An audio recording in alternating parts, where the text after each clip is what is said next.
College football presented by Jarrett. You're watching the Big Ten on ABC.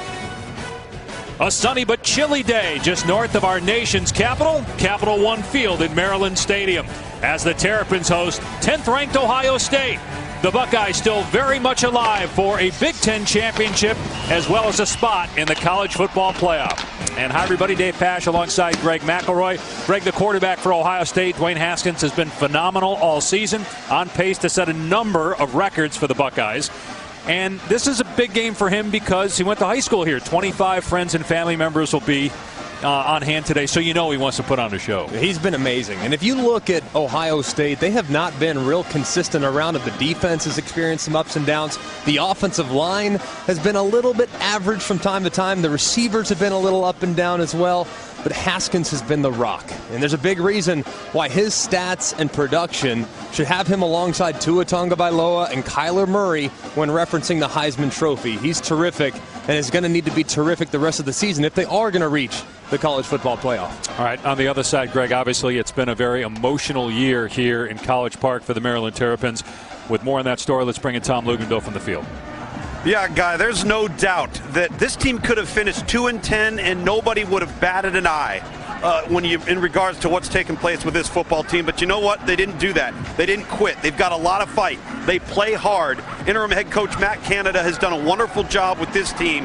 Now you've got your final home game. It's senior day, and you've got a top 10 opponent coming in Ohio State, and a quarterback as a backup in Tyrell Pigram, making his third career start as Kasim Hill tore his ACL a year ago, a position that has been snake bitten for this program.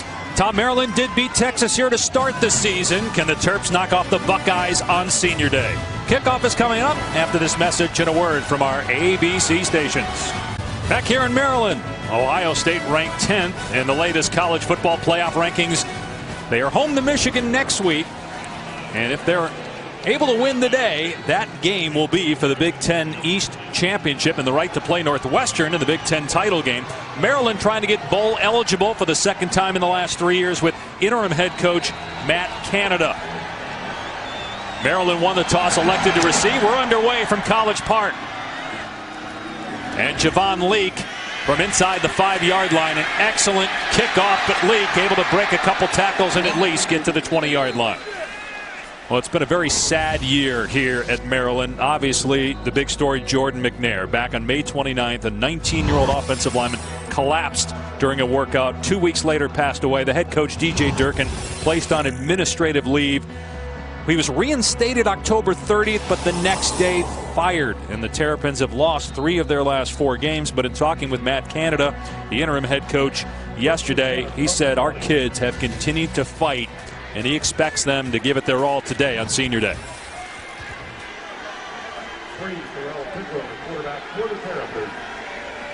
Tyrell Pigram making his first start of the season, 3rd career start, hands it off, and it's a negative play on first down, a loss of 1 for Anthony McFarland. Yeah, talking to Matt Canada yesterday, he's so impressed with the effort that his players continue to give.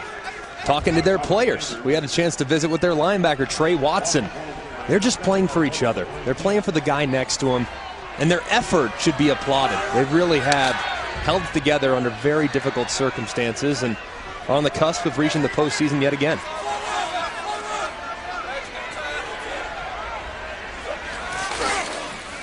And a big hole off the left side for McFarland past the 40-yard line. They're not going to catch him. It's an 81-yard touchdown.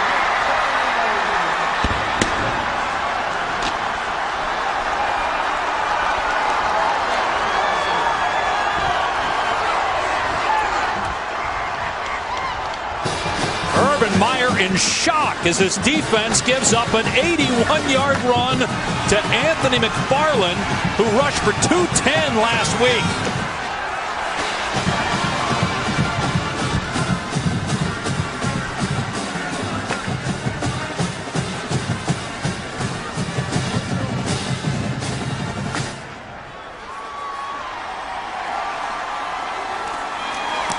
What a start for the Terps in their final home game of 2018, as Meyer is still irate.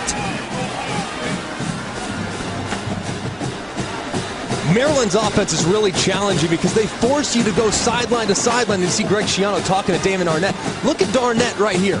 He's the force player. He's got to stay outside the widest. He follows that motion, loses contain, and as a result, McFarland is out the gate. This offense is so challenging to defend because they get you looking sideline to sideline, and then they hit you with a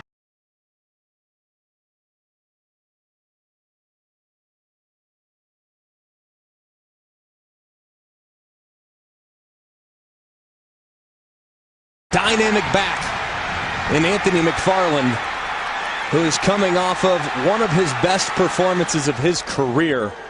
And Urban Meyer not thrilled with the start by his defense. Well, Greg, I tell you, when I talked with Urban prior to the game, he made it a point that it wasn't just about a difficult scheme to defend, it was the players that are employed in the scheme. Anthony McFarland, a former Under Armour All-American, had his opportunity a week ago. A huge game, a speedster. Ohio State on their heels here in the early going.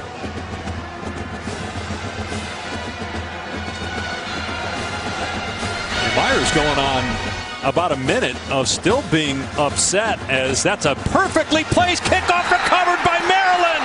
The Terrapins are going to have it at the 21-yard line. Dante Demas is down there. A beautiful kick and recovery. Well, Matt Canada was right when he told us yesterday they'd be ready to ball today. What a start. I mean, Demas going down, securing it clearly before he goes out of bounds. Wow.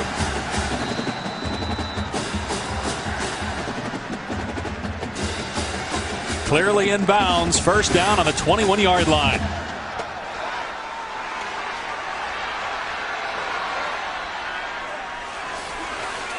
This is going to be a throwback, but the ball's on the ground, and Ohio State has it. They were trying to throw it back to the quarterback. Malik Harrison recovers the fumble.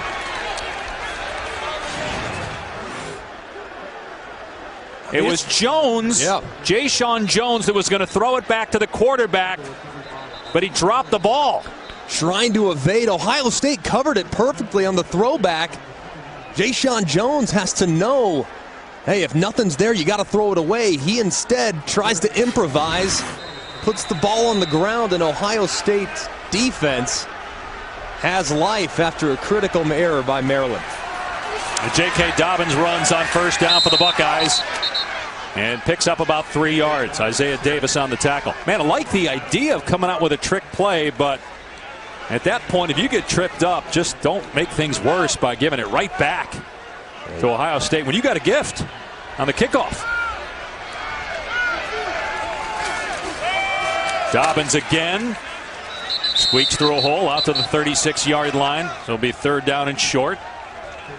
Dwayne Haskins went to the Bullis School, a prep school in Potomac, which is about 20 minutes or so away from the University of Maryland. And he's on pace to break the single-season passing yards record and also passing touchdowns record here at Ohio State. As Dobbins gets the first down and more into Terp territory, they finally catch up to him at the 40-yard line.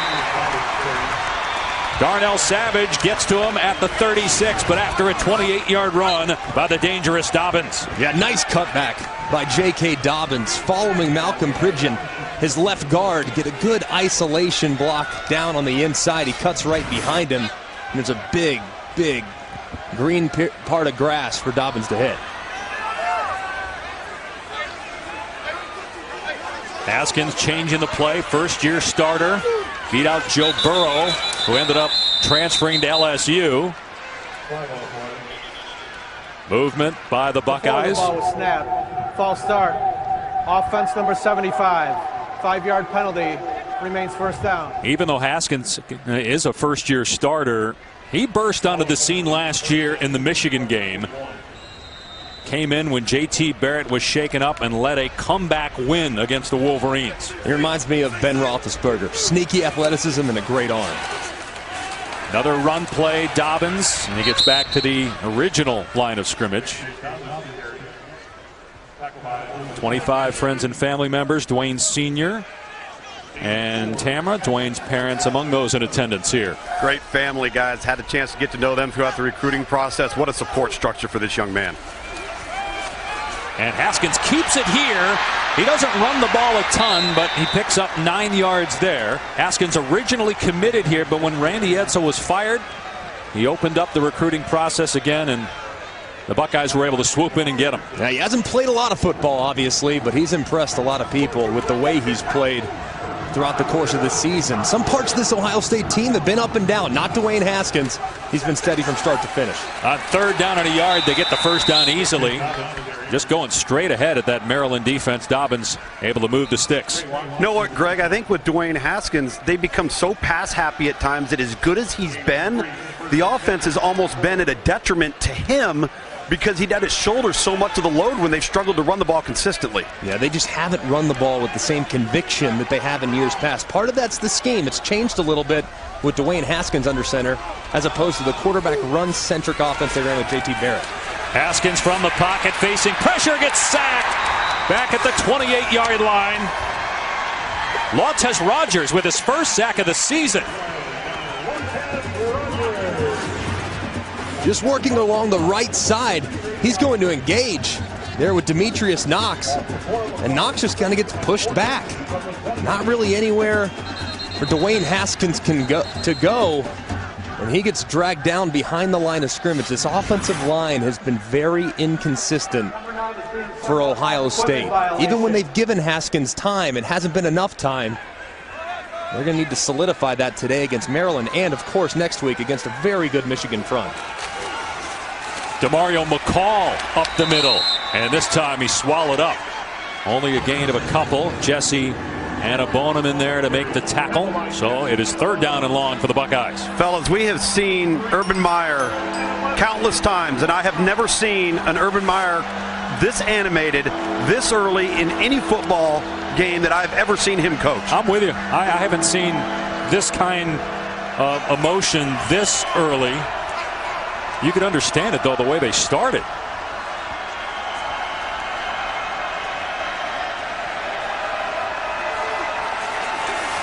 Haskins underneath. Not going to get the first down. McLaurin on the catch, but 4th down and 4. The Buckeye offensive players are saying, let's go for it, but Urban sends on the kicking team. Fellas, the wind's been an issue. It's been a lateral side-to-side wind going back to early this morning, and I was talking to both kickers for both teams. They said they'd prefer to have the side-to-side as opposed to the wind in their face because they feel like they can cut the ball a little lower, see if they can control the side-to-side movement of that ball. Blake Haubeil, who replaced the injured Sean Nurnberger a couple games ago, is the field goal kicker, and he gets Ohio State on the board with a 36-yarder. 7-3 Maryland early on. Back to College Park, Maryland. Urban Meyer upset about what happened defensively, giving up an 81-yard touchdown run earlier. A report this week by Watch Stadium's Brett McMurphy included allegations that fired coach Zach Smith directed a racial slur at former Buckeye and current Florida Gator Trayvon Grimes during an altercation, and that head coach Urban Meyer covered it up. The university, Meyer, and several current players vehemently deny those allegations this week.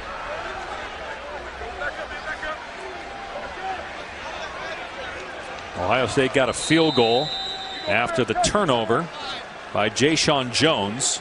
So it's 7-3 Terps. Dave Pasch, Greg McElroy, Tom Luginbill. Haubeil will kick it away here from the 35. Here's Leak, and he signaled for a fair catch. It'll come out to the 25-yard line. University decided to make a statement after the report saying they unequivocally and vehemently dispute the unfounded allegations of Brett McMurphy. Any allegations of racism are outrageous and false. The university told McMurphy, we found no evidence to support the allegations, that the reporting is irresponsible, inflammatory, and a severe invasion of privacy and a baseless personal attack on Coach Meyer. Spoke with Coach Meyer this week. He was furious about the accusation directed at him, said he's just trying to focus on getting his team ready to play this game.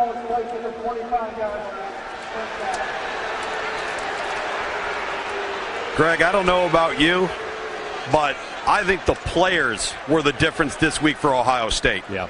The players stepping up and publicly admonishing those reports are what made the difference. It turned it into an hour-long story. Right, players that were there when it Yes, happened. correct. Absolutely. I mean, as a player, that would divide the locker room in a heartbeat.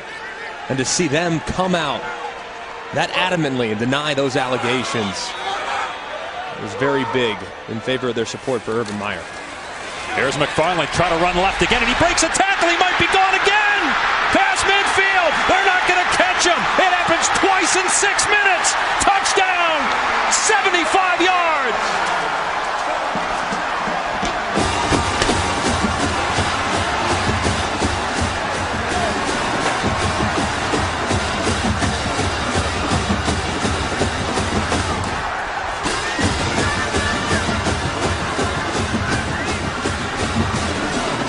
Oh my goodness. What is going on defensively with Ohio State?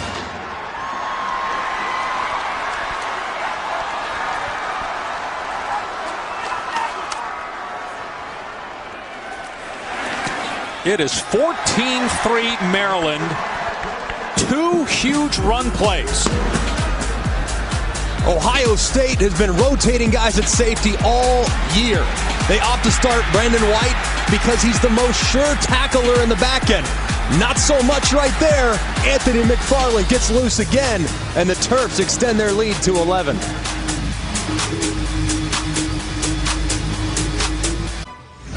College football on ABC is presented by Jared. Dare to be devoted. And in part by the Ford F-Series. Built Ford tough. Built Ford proud.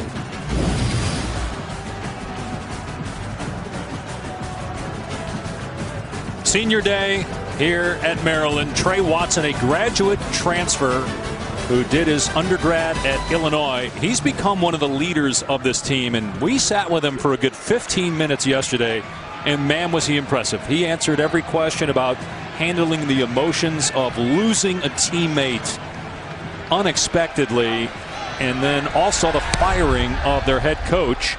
A pooch kick. Can they recover another one? Instead, it's fielded at the 30-yard line by McCall, and Ohio State will have decent field position at the 38. I want to go back to the touchdown by Anthony McFarland.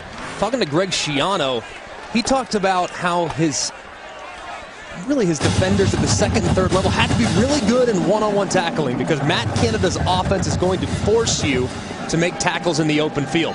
Brendan White at safety has been one of their better tacklers in the third level. Right there, he comes up unblocked and misses the tackle on McFarland, and McFarland is off to the races. Ohio State needs to get their poise on defense.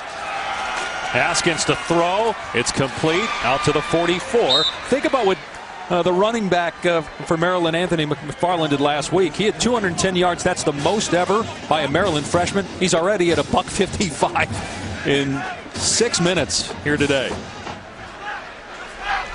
Gain of 7 on first down for Ohio State.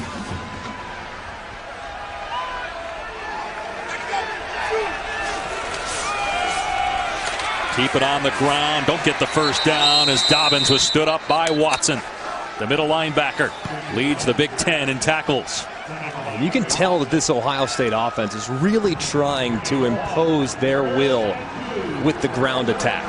So far, only 2 passes for Dwayne Haskins, one of which was on a 3rd and long. So really trying to emphasize the run game between the tackles.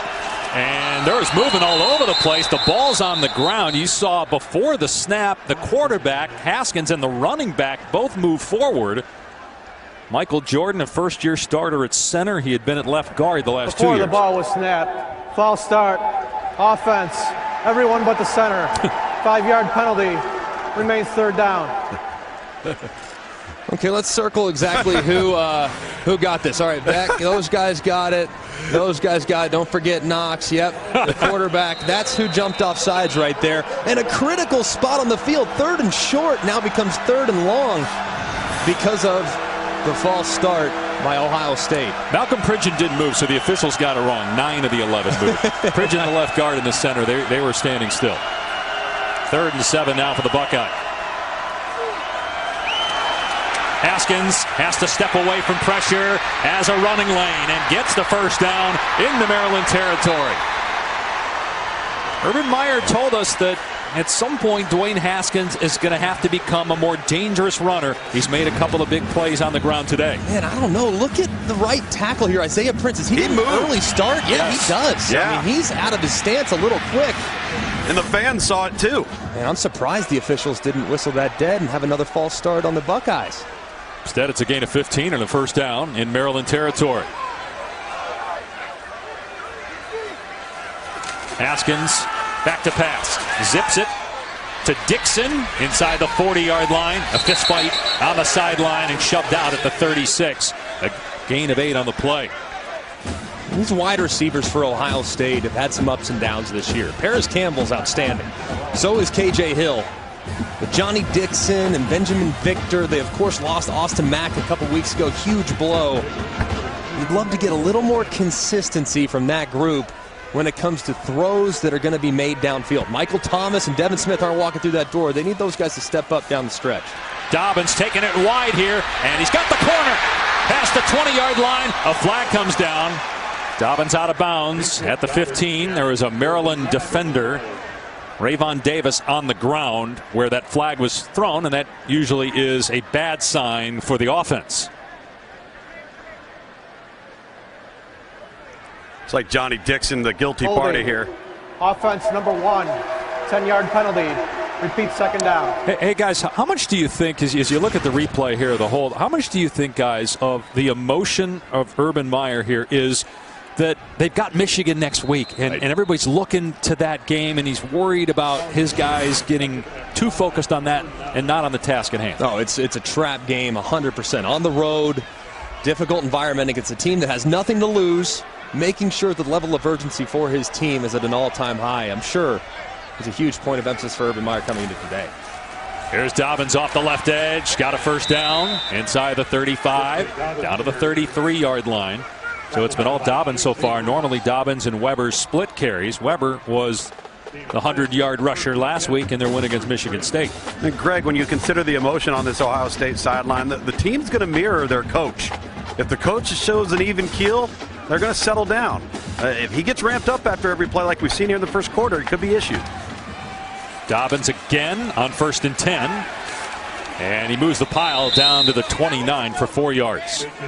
J.K. Dobbins is one of the best backs in football, and so is Weber. I mean, 1-2 punch. Good luck finding very many that are better than those two. They complement each other so well, but Dobbins obviously getting a lion's share of the work here early, but even his stats have been down considerably from where he was a year ago. He averaged over 7.5 yards a carry this year in the mid-4s, so it just hasn't been as consistent running the football. Part of that is the transition to more of a pass-happy offense. And you think about how different Haskins is than J.T. Barrett. Here's Dobbins running the ball, and he'll get to the 25, so it'll be 3rd down and short. But you know, J.T. Barrett, there was so much of the quarterback run game as we've got an injured player. And that's what Urban Meyer is used to. The exceptions are Alex Smith, Taylor Munford, the left tackle, shaken up. Alex Smith and Cardale Jones. Haskins is more in the mold of those two players. We get a timeout with Munford being tended to. Thayer Munford, sophomore left tackle from Cincinnati, shaken up on the previous play, so Joshua Alabi will come in and replace him. Let's take a look at what happened. You're going to see here, and you're going to see Antoine Brooks try to make the tackle and kind of get thrown around with the momentum of Dobbins into the right leg of Munford, so hopefully he'll be okay. And in comes Tate Martell, the Wildcat quarterback for the Buckeyes. Short yardage, 3rd down and 2. Martell will keep it, and he will not get the first down. Anna Bonham grabs him at the 24-yard line. 4th down and a yard. And Dwayne Haskins coming back in the game here as Ohio State will go for it. Run the ball with a lot of consistency. I'm a little surprised that they would go to the Martell package right there when they have a significant size advantage. Most of the time, Dobbins has been falling forward, so surprised to go with a little different look on 3rd and short. Dobbins tackled short. Trey Watson there defensively. Maryland ball.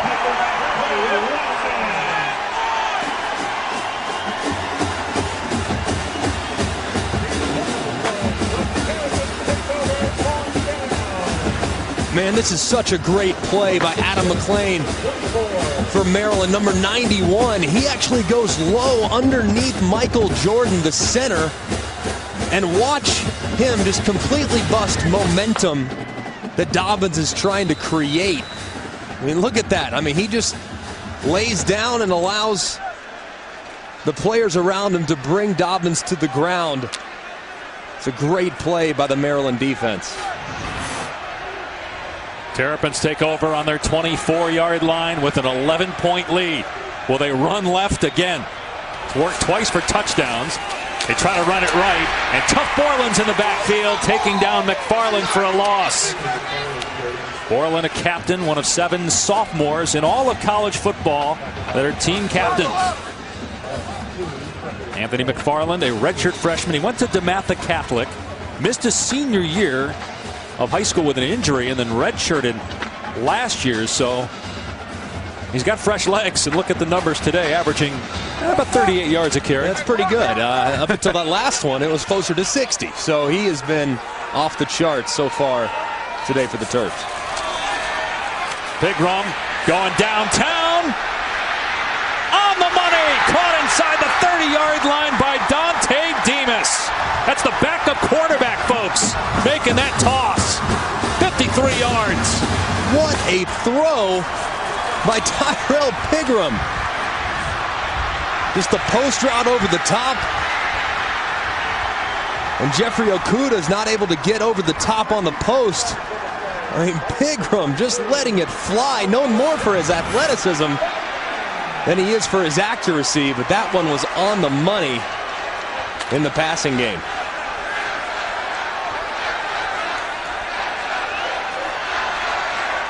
Remember, they turned it over in the red zone once in this game as well, as Pigram just throws it away because Chase Young was in the backfield. But you think about it, they're up 14-3, and they blew another opportunity when they had it down here after recovering a kickoff, but turned it over on the next play. You know what, guys? We talk about Anthony McFarland as a redshirt freshman, but Deontay Demas, just a true freshman. Deshaun Jones, another true freshman. Their targets, their perimeter athletes here at Maryland in the next couple of years are going to be really, really good. Yeah, no doubt. Whoever is the head coach next year is going to inherit some really good young talent, Tom. 2nd and 10 on the 22. Pigram going to keep it here, and he's inside the 20 and spilled at the 18-yard line by Okudah and Harrison. 3rd down coming up. Maryland in the red zone, because that turnover actually occurred at the 21 earlier, so they weren't officially in the red zone. Doesn't count. They're perfect. 16 touchdowns, 8 field goals, 24-24. Not many teams can say they're perfect in this part of the field. That's a credit to their kicker, who is perfect, knock on wood, of course, but you'd love to see that touchdown percentage go up. 16 out of 24, not as high as you'd like. You'd like to hover around 75 or 80% touchdown in the red zone. Pigram will throw on 3rd down and 7, floating it into the end zone, and he overthrows a wide-open receiver, Jones. The defender slipped, and Jones had an easy touchdown catch, and the pass just thrown out of bounds. Just one-on-one. A little bit of contact there at the line of scrimmage, but this is one that Pigram, this will just haunt you if you're a quarterback. Throwing it out of bounds, not giving your guy a chance when he's wide open in the end zone. Those are the ones that you never forget. When the corner gets trucked, Kendall Sheffield, by the receiver. Here's Petrino. He's been perfect on the year. Maryland stays perfect in the red zone. 17-3 Terrapins. Maryland's offense has thrived today on some big plays. How about this? On the second play of the game, Anthony McFarland finds a lot of space around the left side, and he's off to the races. Then just a couple plays later, there he goes again, making Brendan White miss at the third level. And he's out the gate yet again. And how about Pigram saying, hey, don't let the running backs have all the fun. I'll throw it around a little myself. He throws an absolute dime to Dante Demas on the post, who's becoming their go-to wide receiver. It's been an outstanding start for Maryland so far in this football game. This feels like Purdue. This feels like Iowa last year. But a lot of time left. How does Ohio State turn it around? Just keep trying to put together positive yardage on the offensive side of the football and hope that your defense is going to find an answer. That's really what it comes down to. Can't allow big plays. Force Maryland to snap the ball. That's the biggest thing for Ohio State's defense moving forward. Buckeyes, since that loss to Purdue 49-20, have won 2 in a row, as down to the 12-yard line is Dixon. Another great kickoff. Here's Matt Berry in the studio. Hey, buddy, and yeah, Northwestern is in the Big Ten championship game. They'll play either Michigan or Ohio State. How about the job by Maryland on special teams? Last week it was Ohio State. They kept pinning Michigan State inside the 10 with punts, but Maryland with these kickoffs forced a turnover and now pin the Buckeyes inside their 15, and stoppage Before the here. ball was snapped. Delay of game. Wow. Offense, number 7, 5-yard penalty. Remains first down. I mean, this stuff here that's happening, false starts, and now a delay a game after a kickoff. How can that happen, guys? I don't know what the communication is. Used its first charge timeout of the half. So it looks like they're going to give Urban Meyer the timeout prior to the delay of game. Still, I mean, you can kind of see now why Urban Meyer was so animated in the first couple minutes of this football game, trying to make sure the level of urgency for this Ohio State team is rivaling that of what he was trying to display. So they have not come out of the gate strong on either side of the football so far. You know, you get the sense in talking to the Ohio State coaches this week that they're confident in their players, but they also gave a lot of respect to Maryland when we talk with them. And you can see why. I mean, Anthony McFarland, he outran a lot of guys that will get drafted. I mean, outran them good in those 2 long touchdown runs. Yeah, they have actually a lot of speed on both sides of the football. If you look at Maryland, they're not overly large in the trenches, but they're dynamic at running back and a few spots at wide receiver. Here's Dobbins up the middle again. Out to the 20 for about 8 yards. In Ohio State, this offense that Maryland runs, it's actually a little bit similar to Purdue. The way they use some jet sweeps and they get you going laterally and then they hit you down the middle. Haskins off play action, slings it to the tight end Farrell, and it's a first down to the 25. Ohio State at number 10 in the latest college football playoff ranking. 9-1 record, 6-1. Remember last year when they got left out, we talked about that Iowa loss. They had 2 losses on the year because they lost at home to Oklahoma. You'd have to think that if the Buckeyes come back and win this game and win out, that unless something crazy happens, they're going to be in the college football playoff as the Big Ten champ. Haskins able to get positive yardage and avoid the sack as Tanyi brings him down. No, Greg, one of the things you look at with this Ohio State offense, and in order to come back from a 17-3 deficit, Dave, you got to create some separation with your weapons on the perimeter. If Ohio State's going to throw it, their guys got to get open. And in recent weeks, they have not gotten open. Haskins keeps it. And again, this was a point of emphasis and has been to try to get Haskins to run the ball. He gets the first down. What do you guys think of Ohio State if they win this game and win out? Are they automatically in, or does it depend on what happens between Georgia and Alabama and some of the other, the Big 12 championship game as well? It's not automatic, but I'd be surprised if they were left out. Big win against Michigan, obviously. Chance to beat a ranked Northwestern team more than likely in the Big Ten championship.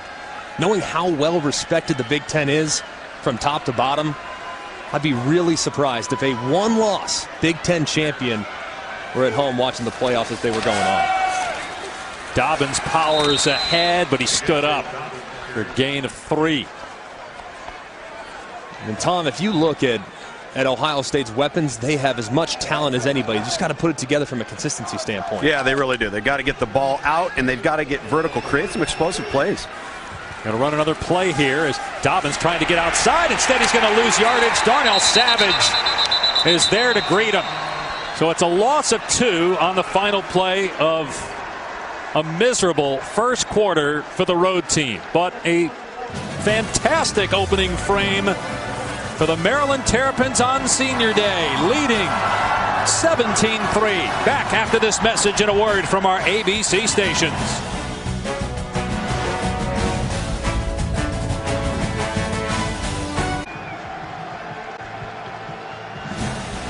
This season, for every field goal and extra point made by participating universities, Allstate will make a contribution to university's General Scholarship Fund. Thank you, Allstate. 17-3, all Maryland as we start the second quarter, and a big 3rd and long for Haskins. His pass is almost intercepted by Trey Watson, who has 5 picks already this year, number 2 in the country in that category. So close to getting number 6. Dwayne Haskins just completely loses track of Trey Watson, who's coming from the right side of the defense, and he falls back underneath that in-breaking route on the left.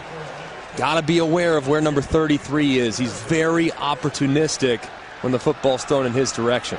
Drew Chrisman was phenomenal last week punting the football for Ohio State. Not a bad kick there. Fair caught at the 22 by Jacobs. This afternoon and tonight, ABC has a pair of important Week 12 games in the Big 12 at 3:30 Eastern. West Virginia at Oklahoma State, and then tonight, team with the longest active win streak in college football, 22 in a row for UCF, taking on Cincinnati.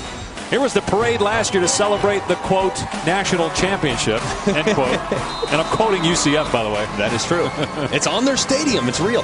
Hey, credit to them, man. They embraced college football the last few years, and their team has responded. And they got it going down there in Orlando. It was a great turnout for game day today in Orlando. McFarland, and a tackle made by White. Otherwise, he might be gone again. Gain of 8 on the play for McFarland. Tyrell Pigram, who is starting for the first time this season. Kasim Hill tore his ACL last week. Pigram is from Alabama. He was a Gatorade Player of the Year there back in 2015 in Birmingham. His 22nd career game, 3 career starts prior to this year. He himself had a torn ACL a year ago and has fought back from that injury. Going to run McFarland on 2nd 2 and gobbled up by Draymond Jones, an excellent player for Ohio State on the line of scrimmage. And Tyrell Pigram is a really good athlete. Still developing as a passer, the accuracy and the consistency probably not where he'd like it to be, but he's young. Does have a very good feel, though, for the position. Good runner, can create on his own, and makes the players around him better. It was a really hard-fought competition between him and Kasim Hill in the offseason. Kasim Hill ends up starting for this team, but Pigram certainly had a role, and now thrust back into the starting lineup, trying to take advantage of his opportunity. Started the opener last year against Texas before he went down with an injury. They rush McFarland, first down, and there he goes again! Past the 40, inside the 30, and finally knocked out a play. Anthony McFarland is wearing out the Ohio State defense here in the first half. What a job by the left side of this offensive line. I mean, look at that. Just completely walling off any defender that's coming from that side. And McFarland's out the gate again. I mean, at some point, Ohio State's going to have to put more guys in the box defensively, because so far, to this point of the game, Maryland has been very efficient running it when Ohio State doesn't have that many defenders in there. 7 carries, 214 yards for one guy in just over a quarter. Broken play, Pigram in trouble. Brought down at the 20. We had the backup running back Javon Leak in there. It looked like there was some miscommunication. It's a loss of 3 or 4. So Anthony McFarland, the 5th player to rush for 150 yards or more against Ohio State, and he's done it in just over a quarter on this Buckeye defense. And not to diminish Anthony McFarland, because his speed and quickness, and more importantly his decisiveness, has gotten him through the hole. But when you look at the secondary in the run support fits for Ohio State, Brendan White, number 25, Damon Arnett. They're the two boundary players, and that's where the run's going. Their run fits have been poor, and they have not been gap sound. They're in the red zone, 2nd and 13. Pigram in trouble, gets sacked. Back at the 26 by Tough Borland. Borland's made a couple plays in the first half. Yeah, nice job here, too. He's just keeping his eyes in the backfield. He's not especially going to blitz, but he sees disappearance. He sees some green space between him and the quarterback, and he triggers on that green dog. Great job by Tough Borland making the play behind the line of scrimmage. It's a sack that you just can't take. You're on the fringe part of the red zone now.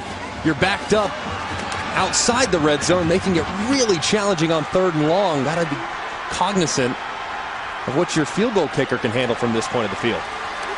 Play fake, Pigram steps up, gets sacked again. It was Chase Young who was back there to bring him down. They started at the 17. They're all the way back now to their 32-yard line for 4th down and long. Chase Young, you can see him. He's right here. And they try to go with like a little token play action fake. And Avery Edwards, the tight end, number 82, is not able to get out to get a hand on Young as he's barreling down and makes the play in the backfield. Young, an Upper Marlboro, Maryland native, went to DeMatha Catholic. Joseph Petrino on for a 49-yard field goal try. Maryland is perfect in the red zone this season. No more. A miss by Petrino, but credit Tough Borland and Chase Young for pushing the Terps out of the rain to the true freshman kicker. They lost Nick Bosa early in the season to injury, but they're able to get after the quarterback here, and it ends in an empty possession for the Terrapins. They're still up, though, 17-3.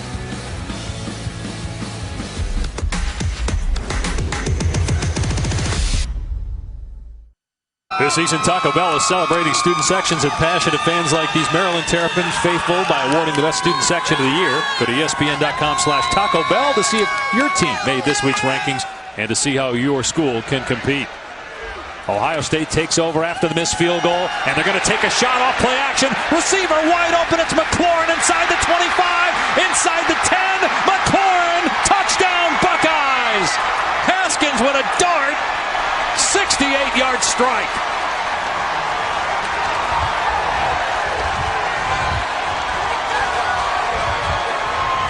Man, those sacks by the Buckeyes were huge. That started the momentum shift as Haskins has set a school record for single-season passing yards. And he's one touchdown pass shy of tying J.T. Barrett for the record for most passing TDs in a season.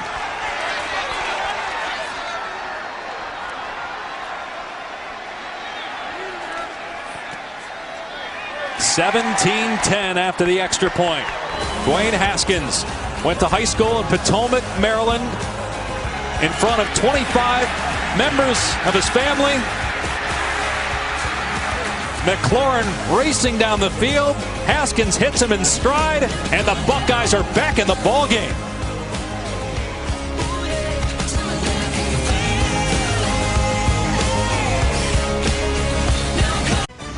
College football presented by Jared on ABC is brought to you by Pacific Life. Experience the power of Pacific. And Mazda. Feel alive.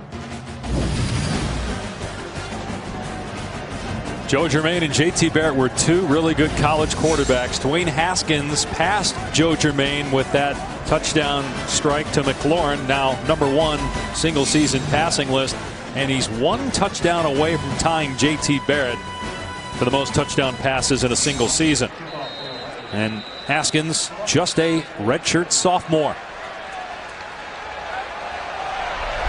One of the best pure passing quarterbacks Urban Meyer's ever had. Another short kickoff.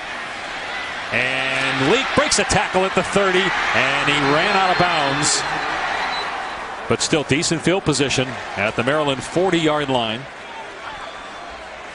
25-yard return.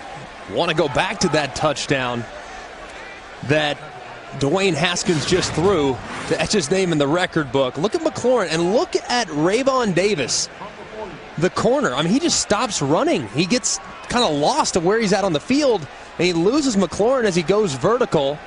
It was a good job, too, by Haskins. Hey, don't try to overthrow him. Don't try to lead him. Just make sure that McLaurin catches the football, so he underthrows him a bit. But a great play for this Ohio State offense. Tayon Fleet Davis is in the game at running back. He's going to get the carry here, and look at him go! Big run there. Let's go to Matt Berry in the studio.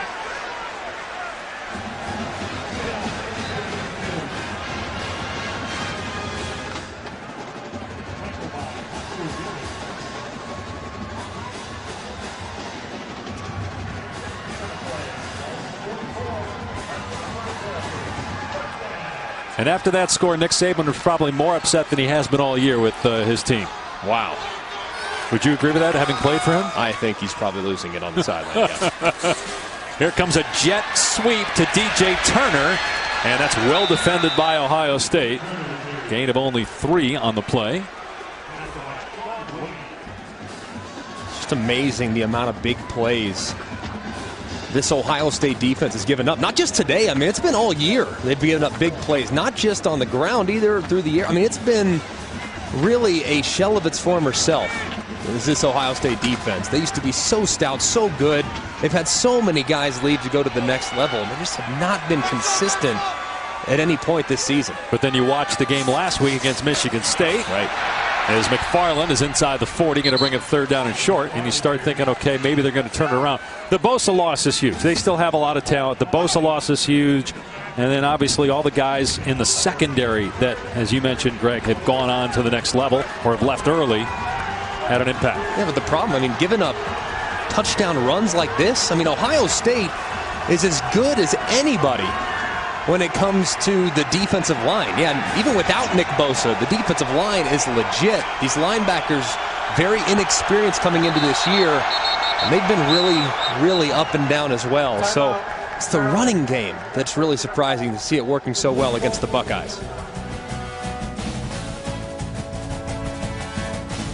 Sunday NFL countdown for from Halle Berry to Obama, Big E to Ric Flair, Drew Brees, Dak Prescott, Big Ben, the rest of the quarterbacks explain where some of the game's most creative audibles come from, and also a deeper look into our great Monday Night Football matchup from Los Angeles. It'll be the 9-1 Rams, the 9-1 Chiefs in just over 48 hours. 3rd down and 3 for Maryland, leading 17-10. They're going to keep it on the ground with McFarland, and he's going to lose yardage. Draymond Jones and Robert Landers, the 2 interior defensive linemen for the Buckeyes, got off blocks that time to bring up 4th down. Yeah, it's a great job up front by Ohio State, but I think you call that play knowing that it's 4-down territory. So right here, if I'm Matt Canada, I'm calling the plays. I want to get Tyrell Pigrome outside the pocket. I want to get him moving, give him a run-pass option. He's a dynamic ball carrier as well here on 4th down. There's an injured Buckeye. If I'm Matt Canada, I'm punting the ball. Try to pin Ohio State deep. No? I'm not in favor of that. Okay. Especially given what Ohio State just did offensively. So I like it. At this point, hey, big underdog at home, senior day, in a good position on the field, and really the only time you've been stopped on offense is when you've stopped yourself. You had a bad play on a little bit of a throwback. They had bad protection on 2 of the last 3 downs on the last drive. So they've stopped themselves a couple times, but Ohio State's defense has not really been up to the task at this point. You know, regardless of what happens today with Maryland, Matt Canada deserves a lot of credit for keeping this together and the players continuing to fight hard the way they've come out this game. He told us yesterday when we met with him, from the academic advisors to the assistant coaches to the new members of the training staff they had to bring in for the guys that were let go, they've been able to rally. And Tom made the point at the top of the telecast that this team's 2-8. Nobody notices. But the fact they're 5-5 and still have a chance to get bowl eligible if they can win either today or at Penn State next week. You got to give Canada, who's never been a head coach before, some credit. You got to give their players a lot of credit too. Sure. It'd be easy to fracture and splinter, but they've held together. And they've brought a lot of pride to this fan base with the way they've performed on the field this year. 4th and 3.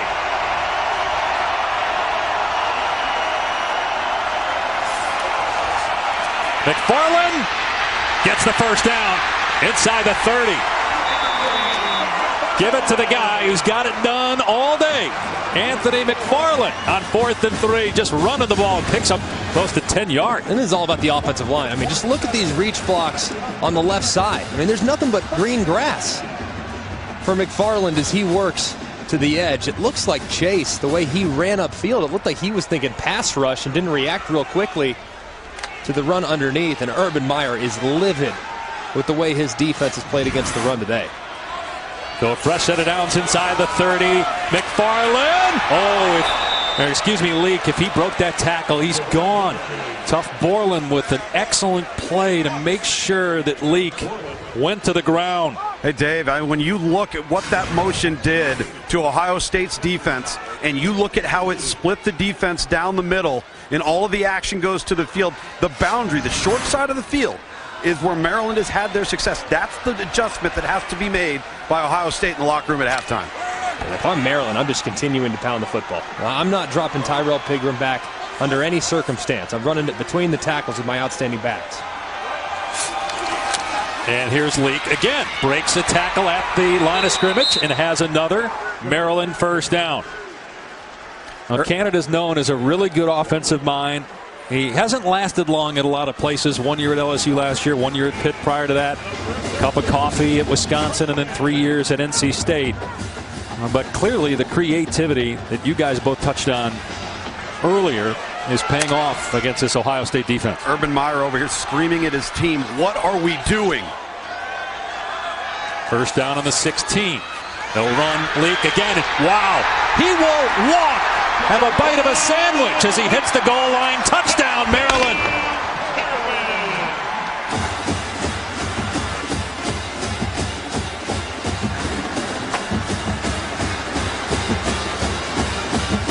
They've run the ball for almost 250 yards on Ohio State in a quarter and a half.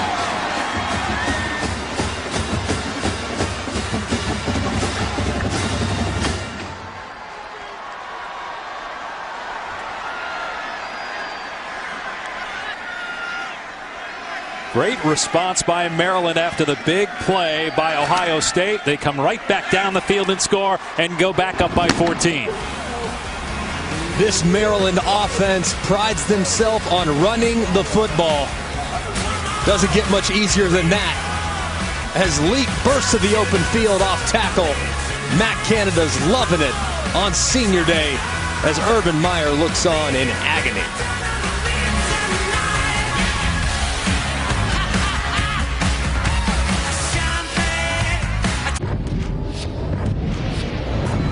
ESPN, home of the college football playoff. Dave Pasch, Greg McElroy, Tom Luginbill at College Park, where the Ohio State Buckeyes trailed 24-10. There have been 3 players this year in FBS to have 2 75-yard rushing touchdowns in a single game. 2 of them happen against Ohio State, and both with us on hand. So I'm sure Buckeye fans are glad we're here. Artavis Pierce for Oregon State, Anthony McFarland today, and then Jordan Cronkite for USF, the other, not against Ohio State. It's a touchback. It'll come out to the 25 for the Buckeyes. Let's take a look at that last touchdown. It's the same play that they scored on at the very beginning. You're going to see motion moving left to right, which triggers rotation for the defense, which means there's nobody home on the left side of the field defensively. Look at all that rotation, and then as a result of that rotation, look at the green grass for Leak to exploit. That was the exact same play that they ran earlier in the game that resulted in an 80-yard touchdown for McFarland. The rushing attack for this Maryland group has been off the charts, but Ohio State defensively very unsound so far. Haskins to the air, finds KJ Hill out in space, up to the 32. Let's go to Matt Berry.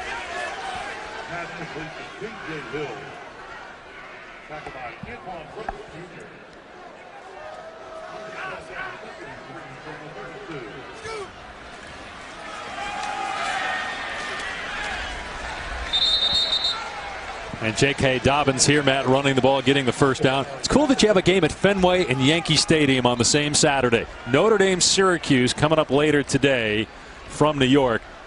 Does Syracuse finally hand Notre Dame its first loss? I'll tell you what, Syracuse is 2 plays away from being undefeated. It's remarkable when you think about it. They lose. If they don't give up that 4th and 6 to Clemson, they probably win that game, and they almost beat Pitt. Haskins going deep for Hill, just over his outstretched arm, incomplete. Man, you have to wonder, it's breezy on the field. You have to wonder on this throw if wind was involved, because Haskins, as a right-handed player, the ball is naturally going to move from left to right as it spins off your hand. That ball actually moved from right to left, so just knowing that Haskins is a righty, it shouldn't move that way. The wind affected that one. Dobbins grabbed by Trey Watson. Physical play by Watson. And it'll be 3rd down and long. Trey Watson, grad transfer from Illinois. His dad, Tim, was in the NFL for 5 years. Leading tackler in the Big Ten and one of the top men in the country, regardless of position, in interceptions with 5, including 1 return for a score. He's got great hands and is really good reading quarterbacks' eyes. Here he is. Let's see what they opt to do with the senior linebacker. Haskins going for McLaurin deep. Underthrown. Oh, McLaurin still caught it. There's a flag down. Great grab by a sliding McLaurin inside the 25-yard line. It's a 38-yard pass play on 3rd and 9.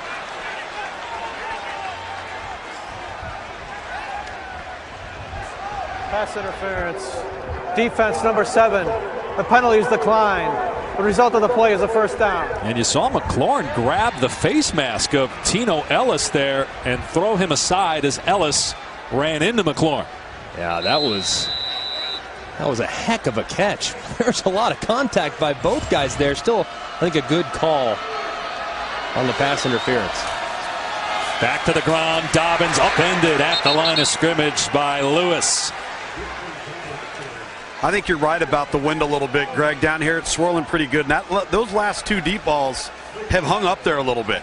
And they really have, and it's hard for receivers when it is this breezy to track the football, especially when you're on Ohio State's right side of the field. In that direction, you can be looking back at the quarterback, maybe be affected by the sun too, given where it's at. So it's a tough spot for wide receivers to be in under these circumstances. Inside 4 minutes to go in the first half. Dobbins running right. Slips a tackle. Another one. Inside the 10. Keeps his feet. Dives. And they're going to mark him out of bounds actually at the 1-yard line. Just inside the 1. It'll be 1st and goal. See if Dobbins did in fact get in. Oh, he's clearly down, obviously, but great job by him. He's been the feature back today and has responded. Just went over 100 yards already on the ground. Yeah, we have not seen Weber at all. Weber had 23 carries last week. Urban Meyer told us this week just depends on who has the hot hand. And it's Dobbins right now going up over the top, reaching the ball out. Did not get in. Now they're saying touchdown. The headline's been on the field is a touchdown. Signaling touchdown. And so the Buckeyes back within a score. Now, does the ball cross the plane? You can see right there, it's very close. Obviously, there's the plane. And it does appear like he definitely does cross the front. The ruling on the previous play was a touchdown.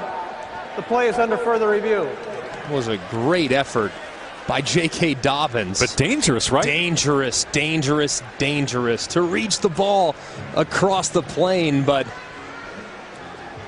he knew where he was at on the field, and he was so vertical that he was higher than everybody else. I don't want to encourage that, but especially with as short as he is. Right, I know. I don't want to encourage him doing that, but if you get the touchdown, by all means, it was the correct decision. Ball just has to cross the front. Yeah, you can see it right there. I mean, there's the line, and the ball right there does appear as though it does break the plane. So a great job responding yet again by this Ohio State offense. Their defense has not come to play so far, but this offense, outside of a play or two here and there. Well, you are going to have to outscore them to beat them. And they're the #1 scoring team in the Big Ten, 11th in the country. They average 41 points per game. So you got to figure if you're Maryland, you're going to have to hit the 40 mark to have a chance to win. Well, Ohio State, Greg, they've got to be pleased with their run game at least. Oh, yeah. They're running the ball very well. The ruling on the field is confirmed. Touchdown.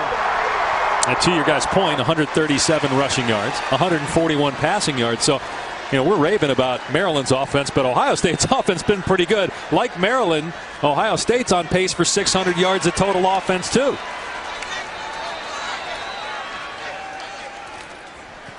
And the extra point makes it a 7-point game again late in the first half. Take a look at our unexpected outcome brought to you by ExxonMobil. Not losing at Penn State is unexpected, but the way it happened back in 2016, the blocked field goal to turn into the game-winning touchdown.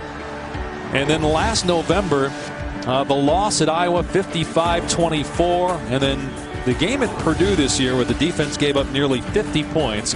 Ohio State's won 2 in a row since. Tight one with Nebraska, but a great win at Michigan State last week. And if they come back to win this game, they'll have Michigan in Columbus. Urban Meyer has had Jim Harbaugh's number.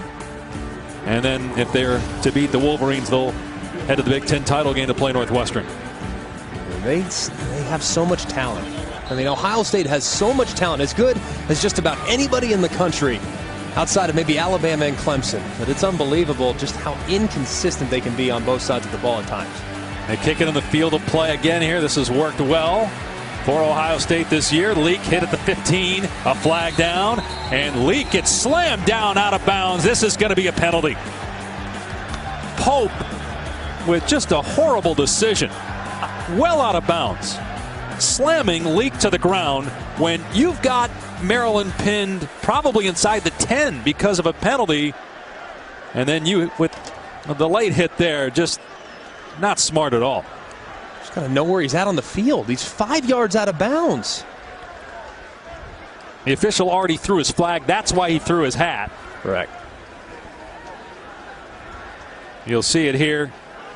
Come in and throw the hat. He reached for the flag, said, oh, I already tossed that. So there goes the hat. An easy call here. Each official should have a 2-flag minimum.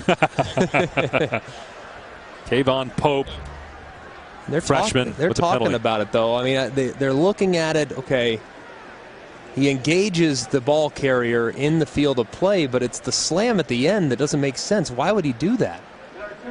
Play. Both penalties will be enforced. During the return, illegal block in the back on the return team will penalize half the distance to the goal. After the play was over, personal foul, late hit out of bounds. Kicking team, number 36, 15-yard penalty, 1st and 10. So basically, instead of starting at your 8-yard line, you're starting at your 23. And now, with 3:08 on the clock, you can run your offense. That's just a big penalty. I mean, you're about, like you just said. I mean, granted, your defense hasn't done much for you, but maybe they get off the field and you got a chance to steal some points on a short field because you're in such great field position. But now, 15 yards is huge, especially with this amount of time left on the clock if you're hoping to maybe steal some points. And now, too, for Maryland, looking at it from their perspective, they might get a little more aggressive on offense because they're not backed up and they might be able to steal some points themselves. Leak is the running back, but that's McFarland in motion. They'll hand it to Leak, and he coughs up the football. Borland had a chance to dive on it. Leak may have gotten it back. Borland had it, but then he lost it. Leak came in and recovered it for Maryland. A huge break for the Terrapins. Wow. How does Tough Borland not come up with this? You can see the fumble just on the exchange. Really bad mesh point between the quarterback and the running back. Leak, of course, loses it, but he stays with it. It's like in basketball, after you miss the shot, you got to follow your shot. And somehow, magically, Leak ends up on the football. How does Borland not get that? Recovered Wow. by the offense. 2nd down. You know why, Greg. You can't pounce on the ball, man. He had it in his grasp, though, and then he just kind of lost it as he spun over. Got to cradle that thing. Yeah. I think he was trying to. Looked like he was trying to turn over. And Well, when he jumped on it and you pounce on it, the ball squirts out from underneath you. that's true. If anybody knows, Tom, how to recover a fumble, especially in bad weather, it's you. No, we All don't we need have is a hurricane, and we'll be good to go. Please reset the game clock to 2:45. 2:45.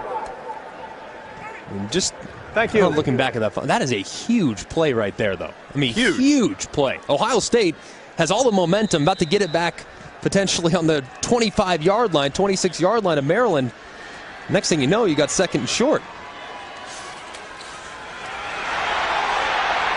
Loose is Fleet Davis out to the 44. Another 15-yard run. Maryland is closing in on 300 rushing yards and a half on Ohio State.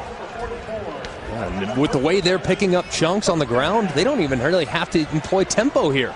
They can just run their normal offense. Even though it's a 2-minute operation, they can just run their normal offense and continue to churn out clock. I mean, look at that. Most under Urban Meyer, took over in 2012, and we're not even through a half. They run it again. McFarland spins out of one tackle, slammed to the ground by Chase Young. So a gain of about 3. We're at the 2-minute mark. Maryland still with a pair of timeouts. In this situation, if I'm Maryland, this might be that time right here. I've run the ball efficiently. I might try to take a shot. Maybe, steal maybe a deep ball, try to find someone downfield. This might be the part of the field where I'd take a chance throwing it with Pigram. They will throw it, but it's out in space, and the ball is dropped. It's ruled a forward pass, so the clock is stopped. And that's the danger with throwing the ball there, because now you're in 3rd down and 7. If you don't get it, you give it back to Ohio State with time on the clock. Whereas if you run the ball, if nothing else, maybe you keep possession the entire half. Yeah, I've run it here, though, on 3rd and 7, I can assure you. Right there, I don't blame them for trying to steal something through the air on the perimeter. You call a very high percentage completion, too. Receiver unable to bring it in, but I definitely run it here on 3rd and 7, that's for sure. I don't want to give the ball back to Ohio State without forcing them to use at least one of their timeouts. 1 of 4 on 3rd down.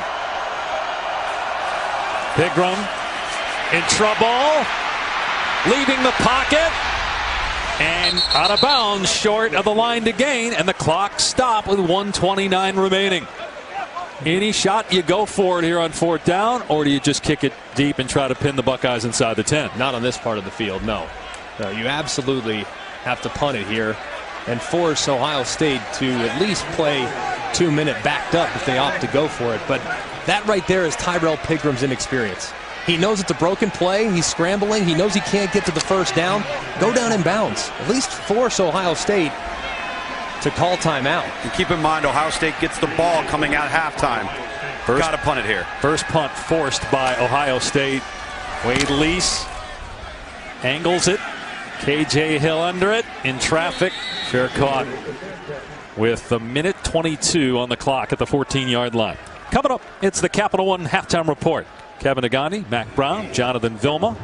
Is Alabama in trouble? I can't believe I just read that. I'm doubting it, but don't show us highlights. They're playing the Citadel right now. An update on what else is going on in the Big Ten and a preview of that Syracuse-Notre Dame game at Yankee Stadium. If Syracuse were to win that game, it would be really the first thing in the last few weeks that was surprising in terms of a shakeup in the top 10. I mean, the top 10 is the exact same this week than it was the previous week in the college football playoff rankings. Haskins swings it out in space on 1st down to Paris Campbell. First time we've really seen Campbell get the ball in his hands, and it's a gain of about 7, and the clock is moving. Yeah, going into the second half, they got to make Paris Campbell a focal point. That was his first touch. That's just entirely too long into the game for him to be recording his first touch. Haskins hits Dixon, a 1st down. The clock will stop to move the sticks. 56 seconds to go, and the Buckeyes have 2 timeouts left. If you're Dwayne Haskins, you have plenty of time. It's those timeouts that make you feel very comfortable. Of course, the clock stops after every 1st down, so just play your offense. No need to get too aggressive. Haskins looking deep, taking a shot. It's pulled in inside the 30 by Benjamin Victor. And a flag comes in late. A Maryland player, the defensive back, Rayvon Davis, threw something on the field in disgust. I think it was his mouthpiece. Yeah, he just took his mouthpiece off. He felt like Victor pushed off. After the play was over, unsportsmanlike conduct, defense number 2 will penalize half the distance to the goal. Automatic 1st down. And no matter how frustrated you are, first unsportsmanlike conduct foul of the game. If you're Rayvon Davis, you can't do this. Yeah, you can see him. I mean, he grabs that mouthpiece and he just heaves it. Very frustrated, giving up another big play through the air. Remember, he was beat by McLaurin on the deep ball for the touchdown earlier. So Rayvon Davis showing some frustration, got to keep his cool in this situation. Haskins to the end zone. Incomplete, but a flag. Looking for McLaurin, went right at Davis. Boy, if Ohio State can get out of this half tied with Maryland after giving up over 300 yards, it could happen. It's going to be 1st and goal. Holding. Defense number 2. Half the distance to the goal. Automatic 1st down. So half the distance to the goal from the 14-yard line, so they can still get a 1st down here. That was a beautiful throw by Haskins. That was. Wow. That is an NFL fade route, by the way. Check that 1st and goal on the 7-yard line. And a timeout called by Maryland. They had too many defenders on the field, so Matt Canada had to step in and call a timeout. Take a look at this week's college football playoff rankings brought to you by Goodyear. Well, I guess you could say Alabama's in trouble for now, but I have to imagine that score will look significantly different at the end of the game. Notre Dame, Syracuse coming up. We talked about that. Clemson, Duke on ESPN tonight. Michigan is home to Indiana. Oklahoma, Kansas. West Virginia at Oklahoma State. That's on ABC following our game. Washington State, Arizona. That's an interesting game with playoff ramifications because Arizona's got a really good record against the top 10 teams last couple years. That game is in Pullman.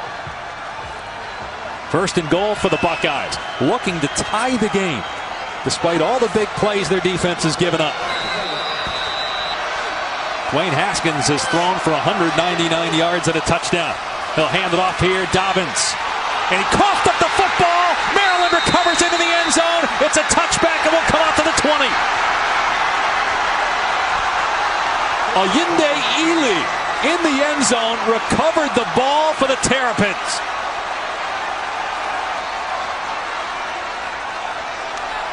The ruling on the field is a fumble recovered by the defense.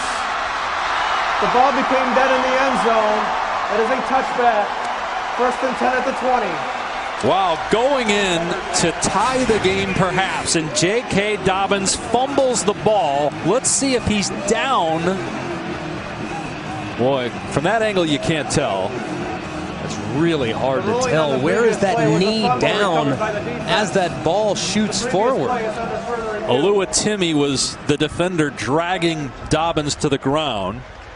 Has to be indisputable video evidence to overturn the ruling in the field, which means you have to be able to see the ball clearly via replay. And you couldn't really there see when the ball came out with regard to the knee. That's tough to tell exactly when that ball starts coming out. So you can see here, all right, knee is down right there, you have to assume. But where's the ball? Right. You can't see it at that point. Which means there's still doubt, which means you can't overturn the ruling in the field. It's just so hard to tell. It's bang, bang. Based on Dobbins' reaction initially, it made me think that he clearly thought it was out because usually if he's down, he's going to point down. Sure. He starts crawling towards it. But he starts running after it, so it makes me think he felt like he was still up as the ball squirted free, but there's no angle that I've seen so far that would lead me to think that they would overturn the call on the field. I'd be surprised if they overturned it based on the letter of the law, where you have to have indisputable evidence beyond all doubt. And there's doubt because you can't see the ball clearly. Regardless of the ruling here, guys, have you in recent memory ever seen an Ohio State team play like this? Defensively, you mean? Yeah, all together. I mean, defensively. Well, offense have been pretty good, though, Tommy, at 336. Sure, yeah, but putting the ball on the ground, and I mean, just out of sorts. It actually resembles a little bit of the Nebraska game. They get to the red zone, they make some mistakes, turnover down there. I mean, just a little out of sorts. You have to wonder, all right, who's the leadership on this team that's going to step up and challenge the rest of his teammates? The ruling on the field of a fumble stands. It will be Maryland's ball at the 20-yard line, 1st and 10. Not enough video evidence to overturn the ruling in the field of a fumble. So Maryland takes over on the 20. And you wonder now if you're the Terrapins, you got 2 timeouts, 32 seconds left. Do you run your offense or do you just take a knee? No, you kneel on it. Remember, last time you tried to run, you almost fumbled and gave it back to Tuff Borland at the 26-yard line. So Hey, you got a 7-point lead. You're playing well. If you're the Terps, you feel good going into the halftime with a lead like this. Man, what a wild first half. A lot of crazy stuff. A combined almost 700 yards of offense. Big plays, turnovers, penalties for unsportsmanlike conduct. We've seen a lot of emotion from both head coaches, and Urban Meyer standing by with Tom. Coach, despite the fumble, you've crawled back into this thing, but how do you make the corrections on the defensive side of the football? Just awful.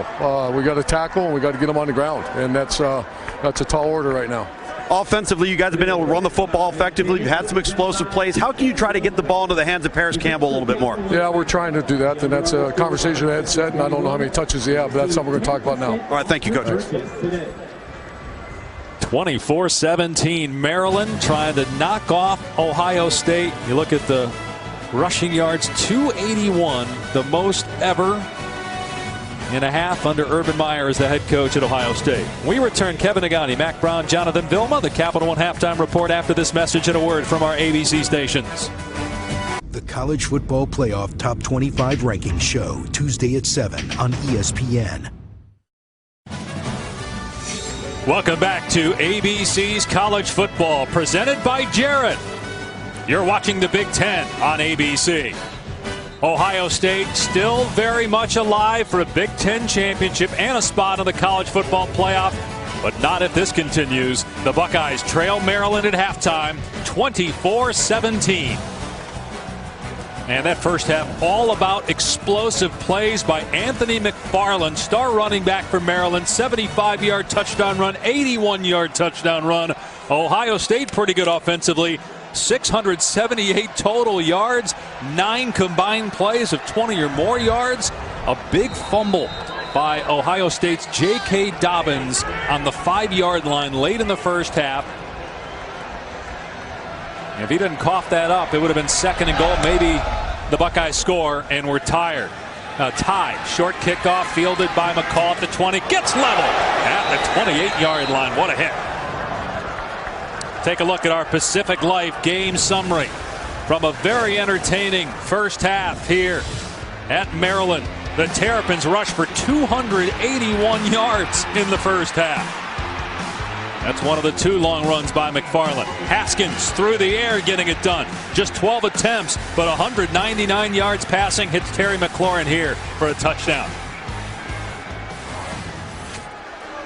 And Ohio State on offense to start the third quarter. From the Buckeye 29, Haskins throws on 1st and 10. Everybody covered, so he takes off and spun down after a 1-yard gain. Greg, all week you've been saying that you wouldn't be surprised if Maryland wins this game. In the first half, you kept saying, I'm not surprised at what's happening. Why?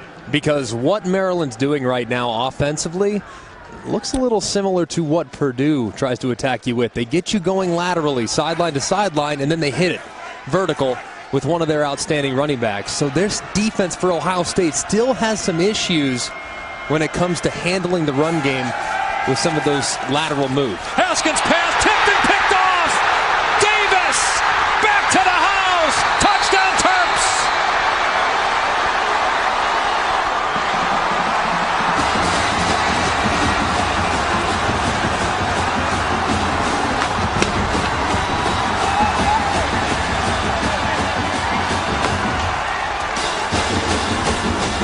Rayvon Davis was called for back-to-back penalties in the first half. In the second half, less than a minute in, he gets a touchdown.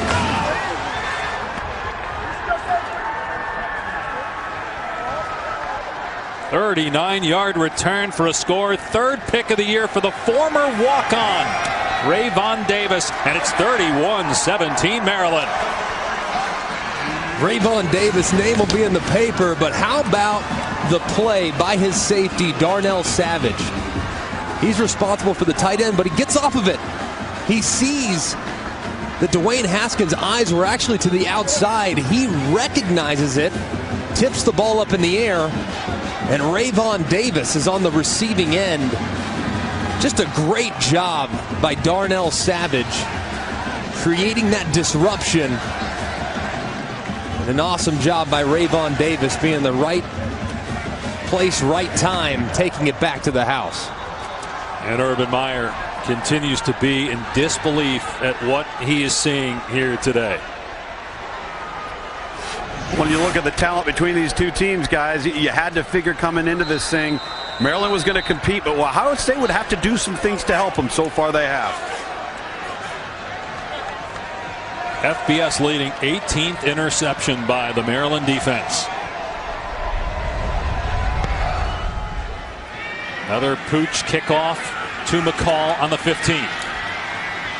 And he stumbles that time to the 26-yard line. So Haskins, who grew up near Rutgers, but then went to high school here in Maryland at the Bullis School, just about 20 minutes away from the stadium here on campus. Dwayne's parents, Dwayne Sr. and Tamara, along with about 20 other members of the Haskins family on hand. And Haskins has played very well today, save that last throw. But the Buckeyes certainly with enough firepower to come back from 14 down with a half to go. Dobbins, very little on first down. Oluwatimi on the tackle for Maryland. And you see Ohio State going right back to Dobbins. His last carry of the first half was a fumble. But he had a great first half other than that one carry. He went over 100 yards in that half, and trying to get him involved early yet again. Haskins on 2nd and 9, going to throw. Flag down. Haskins pass broken up. Incomplete, intended for Hill. Antoine Brooks in coverage. See what the flag's about.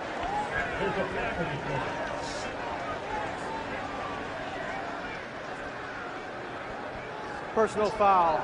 Hands to the face. Defense number 59. 15-yard penalty. Automatic first down. So that's on Keyron Howard of Maryland. That'll move the ball out past the 40-yard line for Ohio State. Maryland goes with a little tackle switch. You're going to see him move. And as he engages there with Pridgeon, that hand goes up into the face mask, that left hand. A good job by the umpire recognizing it and throwing the flag. Yep, excellent call. 4th penalty on Maryland. Haskins to Hill, a little behind him, incomplete. Let's check in with Tom Luginbill, talk to at Canada at halftime. Yeah, speaking with Coach, I mean, what can you ask him when you have the first half that they had? But really, he took responsibility for their ineffectiveness in the red area that actually led to the first Ohio State touchdown, calling the trick play when they had the very fortunate turnover after their first score. He said, those two are on me. But what he was very interested in was to see what Ohio State would do on defense into the boundary, because they made no attempt to make adjustments in the first 2 quarters. Haskins off play action throws again. Campbell, and excellent defense by Savage. Urban told Tom at halftime they had to get Paris Campbell the ball more in the second half.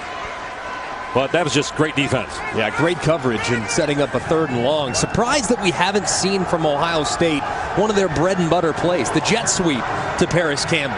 Get him going laterally. They have not employed that today, not one time, and that's such a huge part of their offense and a part that they've yet to test against this Maryland defense. Buckeyes have been very good on 3rd down today, and they're number 2 in the Big Ten, 18th in the country on 3rd down coming in. Maryland rushes spot. Haskins looks. His pass to the wide of the target, incomplete. Boy, there's a flag, and there should be. Johnny Dixon had his arm held that time by Lewis.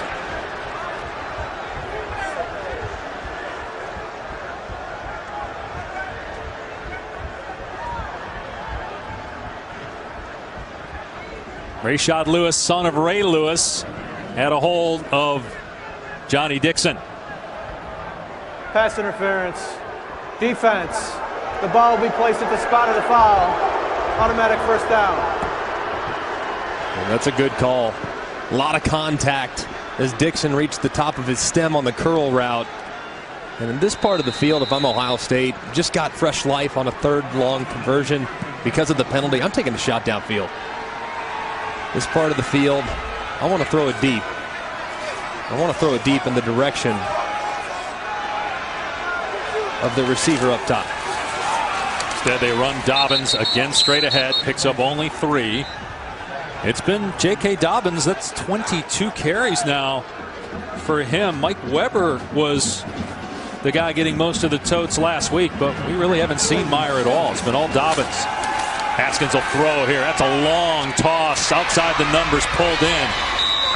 It's a first down catch by Chris Olave, a true freshman, 5th catch of the year. But how about that throw from the hash mark all the way over here? It's not supposed to look that easy. That's a long throw. Man, it gets on you in a hurry with that big, strong right arm. Dobbins cuts it back inside the 15. It's a first down for Ohio State. And a run of 15 yards by Dobbins. Beautiful cutback by J.K. Dobbins. He's been a big part of this offense for a couple years now, and his production and his consistency this year hasn't really matched what we kind of expected coming into his sophomore season, but getting back to form as the workhorse here today, it's a pretty decent Maryland defense. Half of Ohio State's plays, he's had the ball in his hands. He does here, and he's inside the 5. His 24th carry of the day. And it's 1st and goal for Ohio State. Check it. He's going to be just short, so they run it, and Dobbins is tackled. Did get the first down, gets into the end zone, no touchdown. Haskins able to keep it. Great ball fake. Haskins scores for Ohio State to pull within a touchdown.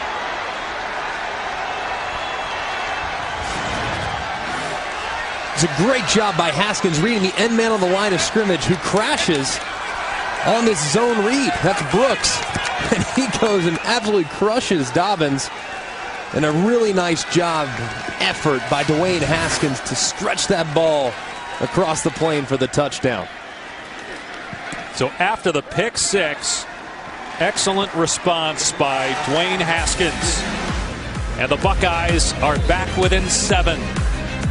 Urban Meyer has said at some point Haskins has to be more effective as a runner, and he has been today in front of friends and family.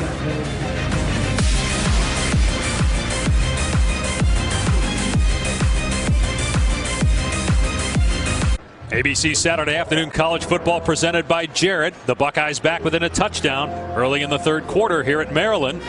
You can stream college football all season long on ESPN Plus. Start your free trial today. Download the ESPN app or visit ESPNplus.com. Dwayne Haskins, a career high 35 rushing yards and 7 attempts. Leaves him 1 shy of his personal best for attempts. They're using him more in the running game today, as this is a touchback. It'll come out to the 25. Well, it's time for Carhartt's putting in the work. And it's amazing to watch this Maryland rushing attack. Anthony McFarland, the feature player, who already has gone over 230 yards on the day, in large part due to these 2 big plays, breaking the tackle of Brendan White right there, and he's off to the races. But he wasn't the only one. Javon Leak wanted some action too. He hits the left-hand side on the stretch zone for the touchdown. Maryland has done a tremendous job today mixing it between their running backs, all of which have been very effective against a porous Ohio State defense. Tyrell Pigram at quarterback, making his first start of the season. And he hands it off to McFarland, brought down after a gain of 2. Remember that Kasim Hill tore his ACL against Indiana last week. 2nd straight year that Hill tore his ACL. Pigram was the starter in the opener last year, and he got hurt, tore his ACL. But is back and played 9 games in spot duty prior to today. Hasn't had to throw the ball a lot, but his 1 completion was a big one, a 56-yarder. He's only thrown 4 passes all day. Hasn't had to throw it, but gonna let it fly here or no. He's gonna take off and dives forward to avoid a sack. Pete Werner on the trip up. It is 3rd and long. Going a lot of man-to-man defense right here, Greg. The motion is giving it away, but Ohio State is pinning their ears back. Yeah, they are, and you just have to wonder, is it a matter of time until this Ohio State defensive front steps up, answers the challenge, takes over, and takes advantage of an offensive line that is veteran with 4 seniors across the front. It's certainly not as deep or as talented as that group that the Buckeyes sport along the front. Pigram has not been in must-pass situations a lot today. He's on the move here and throws incomplete. Or is it caught? Yes, it is. Right at the line to gain by Daryl Jones. He gets the first down. Another true freshman receiver for Maryland making a play. It's a beautiful catch. And fully extended, Draymond Jones had an unbelievable inside pass rush, but Pigram, being the athlete that he is, escapes to the wide side of the field and creates on the scramble drill. Great conversion for the Terps. Only their second third down conversion today. Back to the ground, and McFarland has to cut it back because he's in trouble. Going all the way to this side, and he actually gets positive yardage. This kid is talented. We obviously saw the speed in the first half, but how about also the vision that time? Saw he was going nowhere, cut it back, and got about 6 yards. Yeah, it's these plays that make you special at running back. It's not when the offensive line blocks it perfectly and you're one-on-one, you make a guy miss. That's great. A lot of guys can do that. But when you have absolutely nothing like you had right there and you somehow turn a negative play into not just a positive play, but a successful play at that, that's what makes you special. And Anthony McFarland, only a redshirt freshman, very bright future here in College Park. He's had 4 100-yard games this season, the most by a Maryland player ever in a single year, although he gets stacked up here at the line of scrimmage. Third down. I think he's got some Dalvin Cook in him, guys, in terms of the ability to break arm tackles, but also be a home run threat at any given moment. And with a big third down here, Tyrell Pigrams, they're going to have to make some plays here, continue to in the passing game, even if they're improvised and creative because things break down. Because Ohio State defensively, Greg, they have made a commitment to pressure on third down. Yeah, there's a lot more defenders that are close to the line of scrimmage for Ohio State here early in the second half, clearly trying to slow down this Terps rushing attack. Pigram will throw again on third down. Has time, single coverage over here, but the pass way high, intended for Jones. Okudah in coverage. It's fourth down, and so Maryland will have to punt the football for just the second time today. In fact, this will be the third punt overall between the two teams. Really good start to the second half for Ohio State. They, of course, Maryland scored 7 points, but that was while the Buckeyes offense was on the field. So nice sequence of plays there for a Buckeye defense. They couldn't do anything right in the first half. Wade Lease at age 30, the Maryland punter. KJ Hill backing up, and it's fair caught near the 16-yard line. 44-yard punt, no return. Haskins back on the field next. College football presented by Jared on ABC is brought to you by Chevrolet. Chevy has earned J.D. Power Dependability Awards across cars, trucks, and SUVs. And Northwestern Mutual. Spend your life living. Get ready to learn something new with today's Aflac Game Fact. How about this one? Ohio State has won 29 straight noon Eastern games since Urban Meyer took over as the head coach of the Buckeyes in 2012. Midway through the third quarter, Meyer's Buckeyes down 7, still in contention for a Big Ten title and a college football playoff spot, obviously, if they win today. Dobbins brought down after a gain of 3. Been an emotional day for Urban Meyer. Upset after giving up a touchdown run early in the game and also a special teams error. You rarely see that out of an Urban Meyer coach team. Dwayne Haskins throwing here. It's caught by Dixon. He's got a first down out to the 30. And then the ball came out. They're going to rule Dixon down. Either that or he just recovered the ball. The umpire signaling Ohio State ball first down. And you have to wonder, with all the emotion that Urban Meyer's shown on the sideline, is that a plea to get his guys to play with some urgency on both sides of the ball? Usually, if he's going crazy, he's trying to inspire the rest of his team, and he didn't respond in the first half. Looking better now, though. They get the ball to Paris Campbell here on the sweep, and he breaks a tackle at the 30 and is out of bounds about a yard and a half shy of the first down. Antoine Richardson on the tackle. I think, too, we touched on this in the first half. Knowing that Michigan is next week, it's natural for your players to start looking ahead to the game. As Dobbins gets the first down out to the 45. A flag comes in, though. They're going to get a holding on the left guard. Left guard Malcolm Pridgeon, and they should have called it the previous play. Yep, so it's coming back. Holding. Offense number 66. 10-yard penalty. Repeat second down. Now watch Pridgeon here. As he engages with the defensive lineman, you see that left arm kind of grab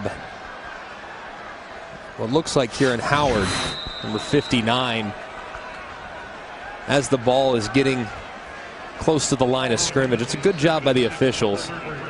Thayer Munford still out, the left tackle. How much, two guys, is it that Urban Meyer knows his team is talented enough to win the remainder of the games on their schedule? It's got him so fired up when he sees them making mental errors. Yeah, there's nothing more frustrating than not being able to reach your potential as a team or as a player. They're going to run McCall here on second down, and he gets a first down. Adam McLean on the tackle, but the Buckeyes moving the ball again, nearing midfield, down 7. And their inefficiencies, it's not for a lack of talent. It's really the lack of execution. Defensively, their run fits, the way they attack and leverage the football, and then offensively, their inability to consistently protect along the offensive line. Haskins back to throw and trying to get some positive yardage here. He does. It takes 4 Terrapins to get him down. He picks up about 4 yards. The offensive coordinator for Ohio State, Ryan Day, he was the acting head coach the first 3 games during the suspension of Urban Meyer. One of the bright young coaches in college football, just 39 years old, Ryan Day. Yeah, he's a star. And whether it's at Ohio State or it's elsewhere, he's going to become a head coach at some point here in the near future. He's a star in the making as the Terrapins down Adam McLean. Want to stay up to date? Hey Siri, show me college football scores. And Siri comes through. Alabama pulling away from the Citadel. I know Greg was extremely worried when it was 10-10. You'll have it on ESPN2, and Yale up 3. Here Ohio State is down 7, 2nd and 7 on the Buckeye 45. Dwayne Haskins has thrown for 230 yards. They're going to run J.K. Dobbins again. That's the 27th carry for Dobbins. Don't know what's going on with Mike Weber. Not going to speculate as to why he hasn't played, but McCall has been in to run the ball a couple times. Otherwise, it has been Dobbins carrying the ball almost every time Ohio State's run it. 3rd and 2. What will they do here? Run it again? No. Haskins will run it. And he loses the ball. Maryland recovers it. Another turnover by Haskins. Trey Watson with the recovery.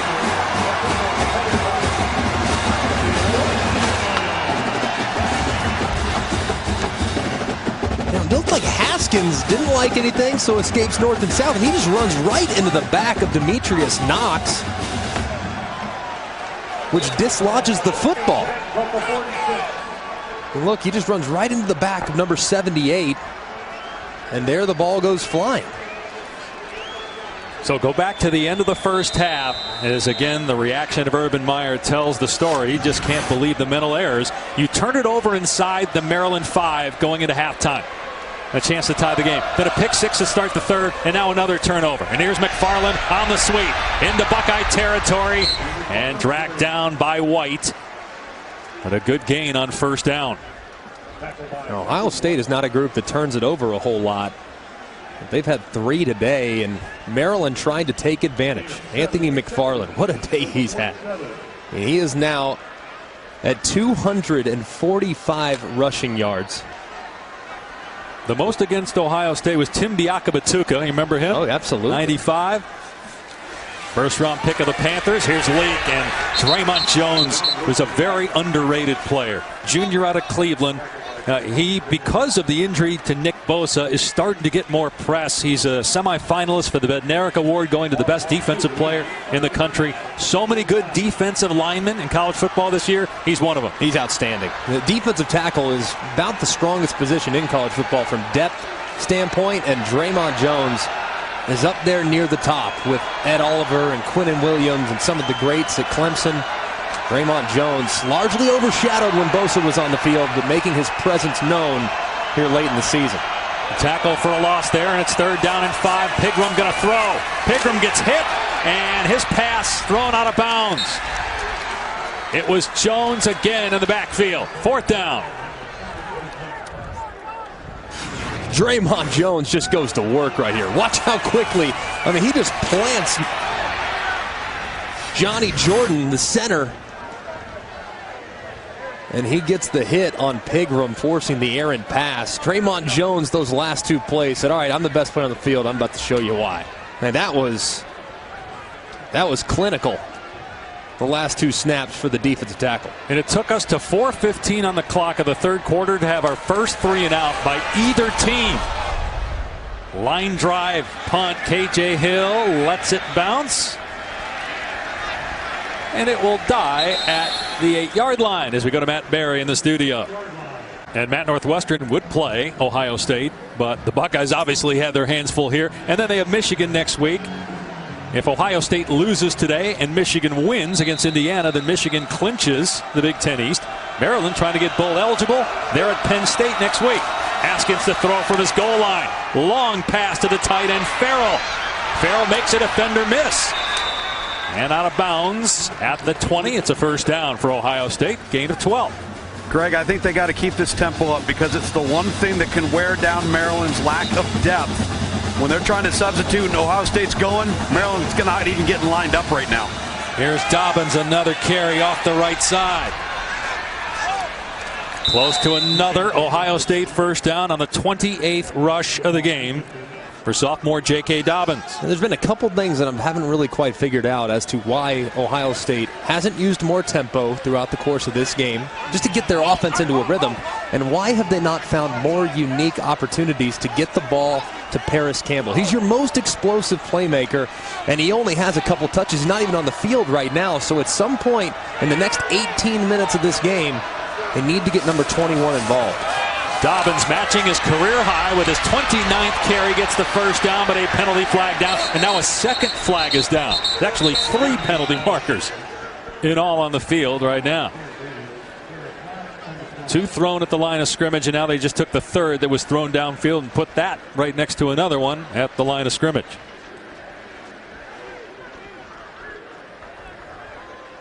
Five penalties by Ohio State, 5 by Maryland so far. There are 2 fouls on the play, both against the offense. Holding, offense, number 89. That penalty is declined. Holding, offense, number 58. 10-yard penalty. Repeat 2nd down. Alabi, who's in there for Thayer Munford, and then the tight end Luke Farrell. Yeah, you could have almost done what they did earlier. They actually called both of these 2 guys. They could have said, oh, holding on everybody except the center. It was honestly, there was a lot of grabbed jerseys across the front. You could see Josh Alabi, the left tackle, and then on the outside, Luke Farrell grabbing hold of a red jersey. Good call by the official. So 2nd and 10. Haskins back to pass. Wide open. 1st down catch. Dixon. And then Dixon lowers the boom on the defender, but he had already stepped out at the 40-yard line. Still, it's a 20-yard pass play. Again, Haskins from the near hash all the way to the far side makes it look easy, and you ask for some tempo. Here it is. Haskins to pass again.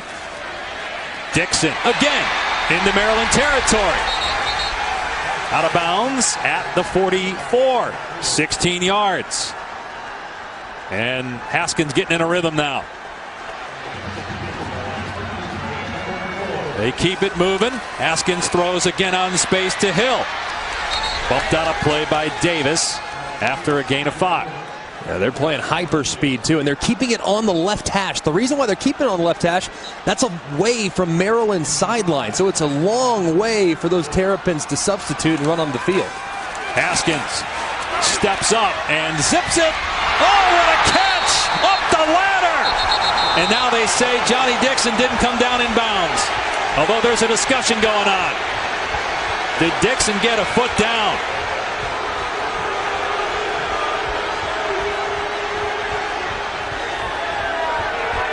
Incomplete is the ruling on the field, and oh my goodness, man, Did the heel, though, touch out of bounds? Does he have possession? The receiver stepped out of bounds and did not reestablish before catching the ball. That is an incomplete pass. So he was out of bounds first and didn't establish, they're saying. But, I don't know. Well, the first thing you have to look at is timeout for an injury of a defensive player. As he's adjusting, you can see he's over there right on the boundary. Does look like he's out. But didn't he establish? I thought he came back in pretty clearly, did he not? It's tough to tell from that far away. This is a good angle right here. Clearly, yep, you see that right foot. But there was nobody to bump him out of bounds over there, so didn't reestablish. There was an injury on the play to Antoine Richardson of Maryland. Well, that was a pretty good job by the officials of communicating, recognizing, okay, let's talk through every potential scenario here. Let's not make a call too quickly. Take your time. The officials did that. They had a nice conversation and came to a conclusion. And now they get a chance to look at it a little further. Either way, it was a great effort by Johnny Dixon as he climbed the ladder and almost got that foot down in bounds as he went vertical to try to make the play.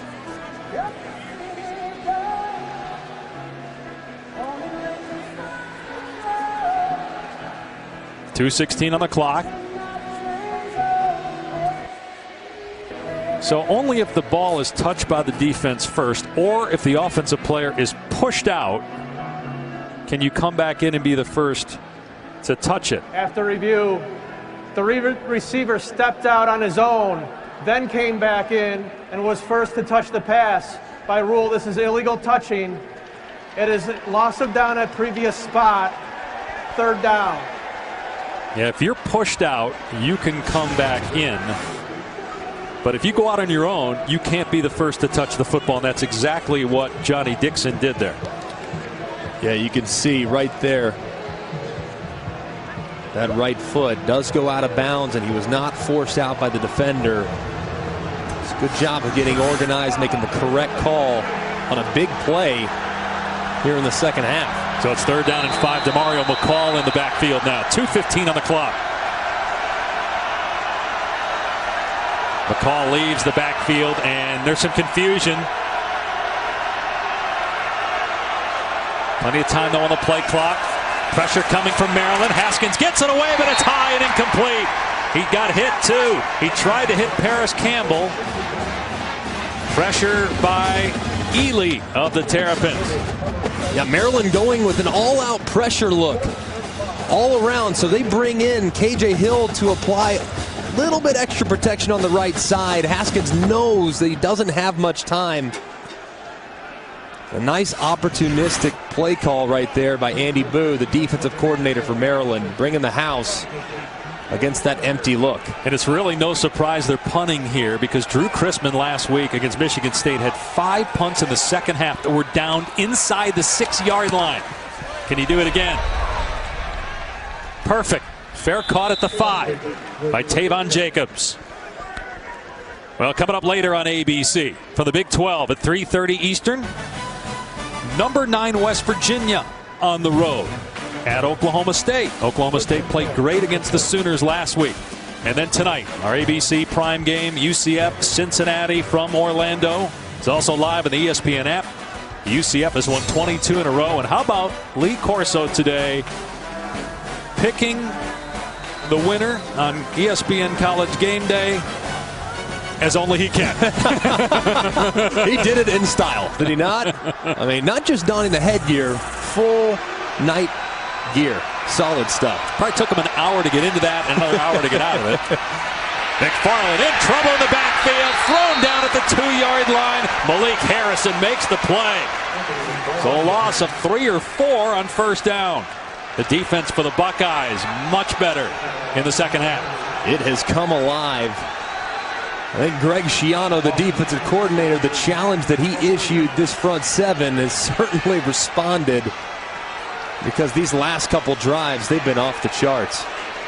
Got to be careful here, Greg, where you're backed up. This is critical real estate for this Maryland offense. And remember what happened with Michigan State last week, backed up in a situation like this. I mean, Ohio State can really feast on you. So if I'm Maryland, I'm conservative. I'm still thinking leaning on the ground game. And look at Fleet Davis lined up 5 yards deep in the end zone. He is able to get out of the end zone, but they have lost yardage again. That was Devon Hamilton that time, making the tackle. So it's 3rd down and long in the final minute here of the quarter. And the thought process right here, if you're Maryland, it's not necessarily to get the first down. 3rd and long, you don't want to do anything dumb. What you're thinking is, I got to get at least 3 yards so my punter can be at normal depth in the back of the end zone. So they have to get the ball beyond the 5-yard line on this play. That needs to be the front of mind. No receivers in the game, so you know what's coming. Fleet Davis running, and he only gets 1 yard. Draymond Jones drills him. Tough Borland in on the stick as well. And huge play by Ohio State's defense. 3 straight plays at the line of scrimmage or behind, challenging this Maryland rushing attack. Maryland will have to punt from deep in its own end zone when we start the 4th quarter. Can the Buckeyes come back, or will the Terps pull the upset? Back after this message and a word from our ABC stations. Tonight after Washington State, Arizona at SportsCenter on ESPN with Zubin Mehenti and John Anderson. They'll break down how today's games affect the college football playoff rankings, LeBron's reaction to the Lakers' recent surge, and much more. Maryland punting from the back of its end zone. And their punter, Wade Lease, is a rugby-style punter. He gets a line drive here that's fair caught at the 44-yard line, a 41-yard punt. Turnovers the story for the Buckeyes since the end of the first half. Yeah, when J.K. Dobbins put it on the deck with under a minute to play, and then first drive of the second half, Dwayne Haskins throws it out to his left. Darnell Savage does a great job getting a hand on it. Then Dwayne Haskins, a little friendly fire from Demetrius Knox as he runs into his back, and the ball goes squirting forward. Ohio State, so far this year, has been very cognizant of winning the turnover battle. Have not done a great job of that today, but still find themselves only down 7. And they run J.K. Dobbins. We're told Mike Weber is hurt. Ohio State is not telling us what the injury is, but Dobbins now 29 carries, tying a career high, picks up 5 or 6. The defense for the Buckeyes, totally different in that 3rd quarter. They gave up just 18 yards of offense to Maryland. And it's Dobbins again, finding running room. Lowers the shoulder and runs over Richardson to the 27-yard line. We've seen the game plan. I mean, Dobbins now, we've talked a lot about Anthony McFarland for Maryland. He's on the cusp of running for 250, but J.K. Dobbins, don't forget about him. He's got 30 for 176. Here he is again, this time bottled up. Good job by Maryland at the point of attack. Greg, you almost get the sense that Urban Meyer pulled J.K. Dobbins aside and said, son, we're either going to win this game or lose this game on your shoulders. Because there's no other back. I mean, when you consider the entire portion of this game, it's all number 2. Got 3 yards on that play. Now Haskins going to throw it. Flushed out of the pocket and throws on the run. It's caught inside the 10. Luke Farrell on the grab. 1st and goal, Ohio State from the Maryland 5. Really nice job by Dwayne Haskins right there, extending the play, keeping his eyes downfield. And here at the 5, expect to get J.K. Dobbins some work inside. Dobbins down to the 1. This is where he fumbled at the end of the 2nd quarter. Can he punch it in here in the 4th to get the Buckeyes within 1? Urban Meyer screaming for tempo right now on the Ohio State sideline. And he's going to get it. They're quickly over the ball. They snap it to Haskins. Dobbins will not get in. Brought down at the 1. It is 3rd and goal for Ohio State. And now Haskins is going to the sideline. Tate Martell, the backup quarterback, is coming in here for 3rd and goal. Yeah, they go with Tate Martell because he's got that elusive ability, a little bit more athletic than Dwayne Haskins. It's a little predictable, though. Yeah, it's been quarterback run just about every time he's been on the field. Let's see if they mix it up here or if they go with something to the right. The right side is where there might be some opportunities for Ohio State. Penalty flag down. Ball start. Offense number 59. 5-yard penalty. Remains third down. So now you've got to put Haskins back in. You got to take Martell out, and that's what they're going to do, because now it's 3rd and goal from the 6. And it just can't happen. I mean, Tate Martell is going up, trying to adjust the snap, trying to adjust the play, and Isaiah Prince hears his quarterback audibly talk about what they're going to run, and he jumps. So 3rd and 1, 3rd and goal from the 1 versus 3rd and goal from the 6. Much more difficult spot to be in. Expect Haskins to look in the direction of KJ Hill. Haskins with time, throws, Hill juggles, but then secures it. Touchdown, Ohio State. A point away from tying the game.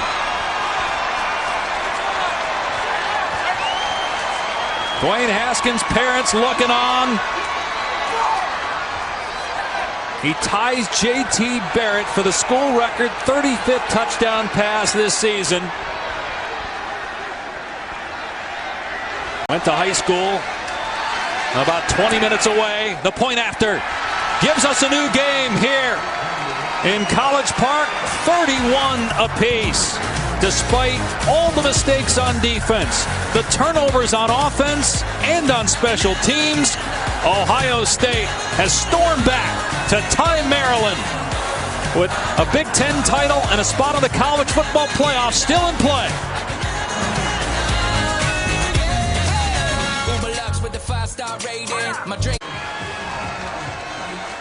It's one of the best games of the NFL season, and we have it Monday night from Los Angeles. The Chiefs and Rams, 8:15 Eastern Time. Our coverage starts with Monday Night Countdown at 6.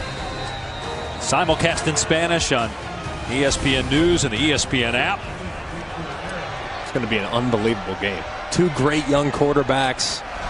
Future of the NFL. Some great hands with those guys leading the charge. Great kickoff. And Leak can only get to the 17-yard line. Take a look at our Pacific Life game summary. Maryland led big early because of the 2 long touchdown runs by McFarland, 75 yards and 81 yards, but Dwayne Haskins has thrown for over 300 yards in the game. He's got a rushing touchdown, 2 passing touchdowns, almost 900 total yards of offense in this game.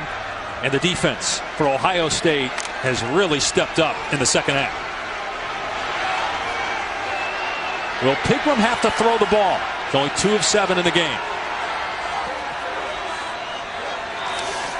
They fake the jet sweep. Pigrome will throw it here. Now looking for a running lane, carrying that ball out there initially loosely, but does well to get out of play after stumbling and getting about 8 yards. And this is what Tyrell Pigrome's going to have to do. He's not a great rhythmic passer from within the pocket. That's still a part of his game he really needs to develop. As you see, the offensive coordinator and interim head coach Matt Canada, he's really best when he's improvising, when he's running around, when he's creating on his own. And he hasn't had to do much today, especially through the air, but those legs make him a weapon, and Ohio State's going to have to account for it. See if they give it to number 5, Anthony McFarland. 16 carries, 242 rushing yards on the day. 2nd and short.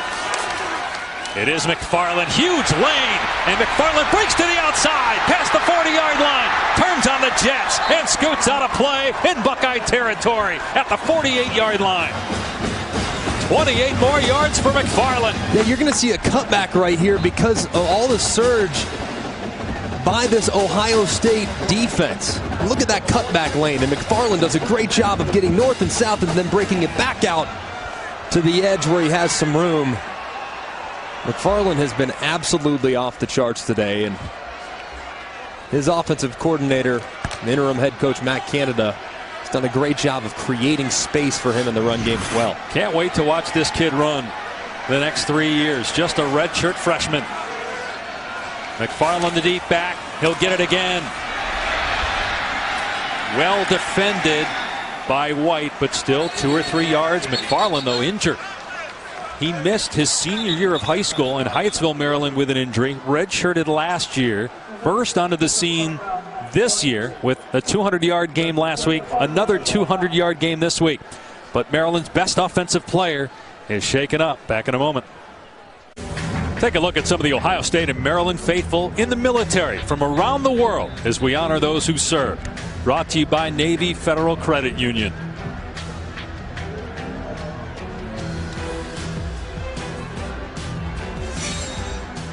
Anthony McFarland, star running back from Maryland, shaken up on the previous play. Working out that right shoulder on the sideline. So Javon Leak, the backup, is in the game. McFarland, the tent right now. Here's the injury. Slammed down on that right shoulder by Brendan White. Yeah, hopefully he can return. He's been so exciting to watch today. He's had a career best 272 yards of offense. Leak runs right into Borland. The outstanding middle linebacker for Ohio State. He had an Achilles injury in the spring. They thought it was going to take him time into September before he played in the game, but we were there week 1 in Columbus and he was on the field. Yeah, and talking to him, they're like, well, I don't know how he got back so fast. He keeps himself in such incredible physical shape as he goes out on the 3rd and long, and Malik Harrison will play the inside linebacker spot in this down and distance. But Tough Borland's been just that, tough this year, battling back from injury. Big run, throwing for just the 8th time, and the pass is caught, but Harrison makes a great play on Jayshon Jones. Forward progress to the 46-yard line of Ohio State, but it's 4th down, and Maryland's going to punt the football inside 10 minutes to go. Greg Schiano, who's one of the best defensive coaches in college football. The adjustments made at halftime, more sound play on that side of the football.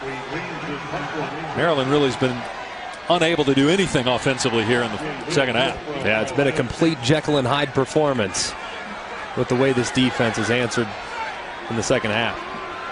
KJ Hill is deep. And Lee's hits a fake, and it's caught. Will they get the first down? They do! Inside the 35, Jacobs to the 30-yard line. Maryland with a fake punt, and they move it into Buckeye territory, picking up 15 yards. Wade Lees to Jacobs.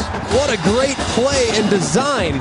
Ohio State's coming after it. They're coming to block this kick, and Lees just takes it, grabs it, allows that rush to ensue, and he drops it off. What a great play call and outstanding execution by the Maryland punt team. How about Matt Canada? We got nothing to lose, everything to gain. And also Dante Demas, the true freshman, blocking to make sure that Jacobs had enough room to get the first down. Will they take a shot here? Pigram unloads, incomplete, as he was getting pressured by Jonathan Cooper. And McFarland going into the Maryland locker room. So Javon Leak, a sophomore who had only 17 carries coming into today. Had 6 attempts in this ball game. It looks like with the injury to McFarland, and also Ty Johnson, who is banged up, who is the number 4 all-time rusher in Maryland history. Puts more on the shoulders of Pigram. Yeah, and I'm surprised too. Like we talked about, no really quarterback designed runs for Pigram. At some point, they might need to open up that part of the playbook to get their quarterback run game involved. Come back on the heels of an unbelievable fake punt by Maryland. Now, Urban Meyer, look at him at the top of the screen, okay? He's reacting to the fake punt. And you see him just kind of jumping and just look so disappointed. He is the special teams coach. He says, hey, that's my fault. You know, that's accountability from the head coach. And he has worn his emotions on his sleeve today as his team has constantly been trying to fight back. His defense on the field with Maryland threatening here. 2nd and 10 at the 31-yard line of Ohio State. And they run Fleet Davis, and he doesn't get much. Be 3rd down and long. Keep in mind they have a true freshman kicker in Joseph Petrino. He has missed just once this year, and it happened today. A 49-yard attempt. So it'd be interesting to see what they call here on 3rd down and about 6. You got 3-4 yards there on that last play. And if I'm Matt Canada, I'm thinking quarterback draw or something like that. Put the ball in Tyrell Pigram's arms He can really run it if given the opportunity. Instead, he's going to throw it. And he takes a deep shot on 3rd and long. And the pass is caught out of bounds at the 1. True freshman Jay-Sean Jones. And it's Pigrome who's thrown only 8 passes all day on 3rd and 6, throwing a deep ball. 1st and goal. Maryland. What a throw by Pigrome. Ohio State coaches are on the field here, and I don't really know how it ended up where it did, because it looked like I think he had 2 feet in, guys. he had 2 feet in, but how do they spot on the 1? He's a touchdown. in the end zone. It's a touchdown. I don't know where they ended up spotting it or why they ended up spotting it where they did. The ruling on the field was a completed pass, and the player went out of bounds short of the goal line. The play is under further review. This is going to get overturned to be a touchdown. Greg, I think that official there, he thought he caught it initially and stepped out before the goal line, but I don't know how he saw it that way. Yeah, but we got to look first. Does he secure the catch? Does Jones secure the catch? He does right there, and the right foot is down, inbounds in the end zone. And you see there, he's got the football. That's a touchdown. That is an incredible catch. True freshman Jay-Sean Jones, who was the last to sign with this latest recruiting class for Maryland, had a game earlier this year where he scored 3 different ways: a run, a pass, and a catch. First 3 touches of his career. First player since Marcus Mariota to do that. And what a grab here after the initial juggle. After review, the player gained control of the ball and got a foot down inbounds in the end zone. Is a touchdown. And the Terrapins have the lead back.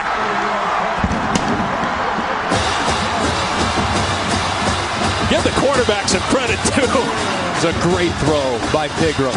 Just a great throw. He's only completed 4 today, but 2 of those 4 were sensational throws. One on a deep 50-plus yard post. This on a 3rd down, a critical 3rd down at that, on the go route down the left sideline. That was 3rd and 6. It ends up in a touchdown, and the point after makes it a 7-point Terrapin lead. He just recognizes press coverage, and press coverage with a vertical route on the outside with no safety help over the top. I don't blame Tyrell Pigrome for taking a chance like this. Got to trust his receiver, his freshman wide receiver at that, to win vertical, and he does. Gets on top of Kendall Sheffield and secures it for the touchdown. Press coverage with a vertical route. An unbelievable concentration by Jay-Sean Jones as he arrives in the end zone. Well, we said whoever gets this Maryland job, as you see the dejection of the head coach Urban Meyer on the other side, whoever gets this Maryland job is going to have a wealth of young talent at his disposal next year. And I'll tell you what, Matt Canada on that drive, he is the interim head coach right now. That was his touchdown. Fake on the punt, calling it opportunistic, executing it, and then cashing in a couple plays later on the deep ball touchdown. Matt Canada deserves a lot of credit there for the way that drive was handled. Only the 2nd touchdown pass this year for Pigrome. It's a touchback. It'll come out to the 25. And remember, Pigrome is making his first start this season, replacing the injured Kasim Hill, who tore his ACL last week. Coming up next, about 20 minutes away on ABC, West Virginia at Oklahoma State, followed by Cincinnati at UCF. Do you see an upset in Stillwater today? Dare I say yes? Sure, go ahead. Dare. Double dare. I'm going to say it's very close, but West Virginia survives. Expect the game to look awfully similar to the way the game looked between West Virginia and Texas, where they win, but might not be the prettiest win for the Mountaineers. First down to the Ohio State 25 after the touchback. Fake. Haskins unloads, and a diving play. Dixon on the catch in Maryland territory down to the 40-yard line. What a catch. 35 yards. What a catch by Johnny Dixon. Wow. Picking it up right off his shoelaces and making the play. So in one play, they move it from their own 25 to the Maryland 40. And now Dobbins with his 34th carry of the game. Picks up 5 yards, brought down by Antoine Brooks. Greg, how impressive was Dixon's ability to not allow that ball to come in contact with the ground? The way he swung his arms around, just fantastic focus. Play fake for Haskins on 2nd down. With time, long throw, and that one hit the ground. Intended for Luke Farrell. 3rd down and 5 coming up. And probably 4 down territory, too, if you're Ohio State. This part of the field, plus territory, maybe just outside the range of your kicker. So you might be thinking, all right, I got 2 downs to pick this up and convert, potentially, if you're Ohio State. Dobbins off the left side, gets the 1st down on his 35th attempt. 7 yards. Puts the ball on the 28-yard line. He's got a career high 195 rushing yards, and he's worn out, man. He is gassed. when they get back on the plane, J.K. Dobbins needs a seat in first class. They're going to give him a cold tub in first class. He needs a seat in first class. What a job he's done today. Haskins to the air, looking, got a man! Oh, right through the hands of Olave, incomplete!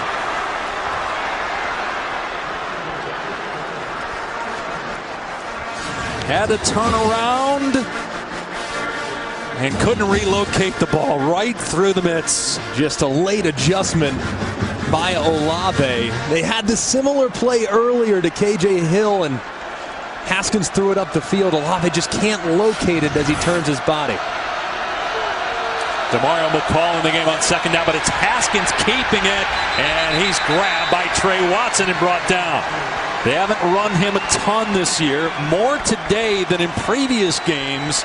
And how about Trey Watson, the grad transfer from Illinois, on senior day?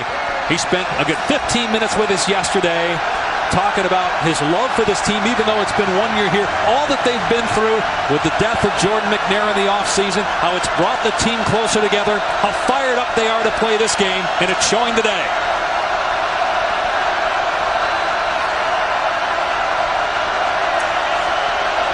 Can they get to Haskins on 3rd and long?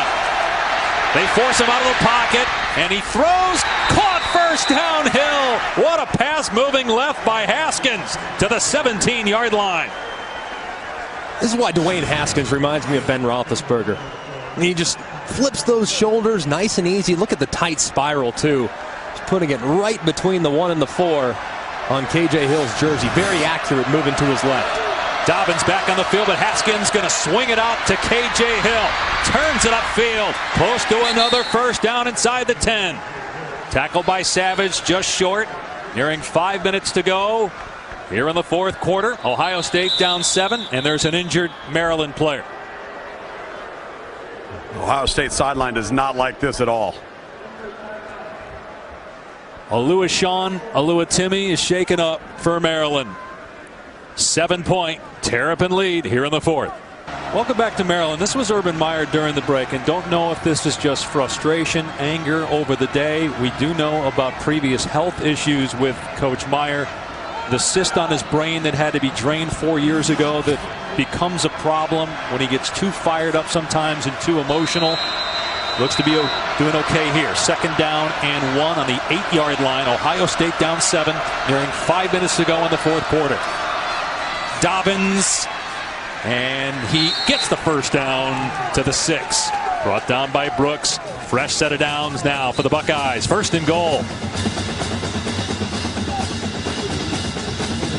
You have to think this part of the field, they're going to continue to try to really pound the ball between the tackles. That's been their plan. When they get to this part of the field, they really try to enforce their will at the line of scrimmage. See if that trend continues. 36 carries for Dobbins. Play fake here for Haskins. Over the middle, it's caught near the goal line, but not in. Then the ball comes out, but they're going to rule McLaurin down at the 1.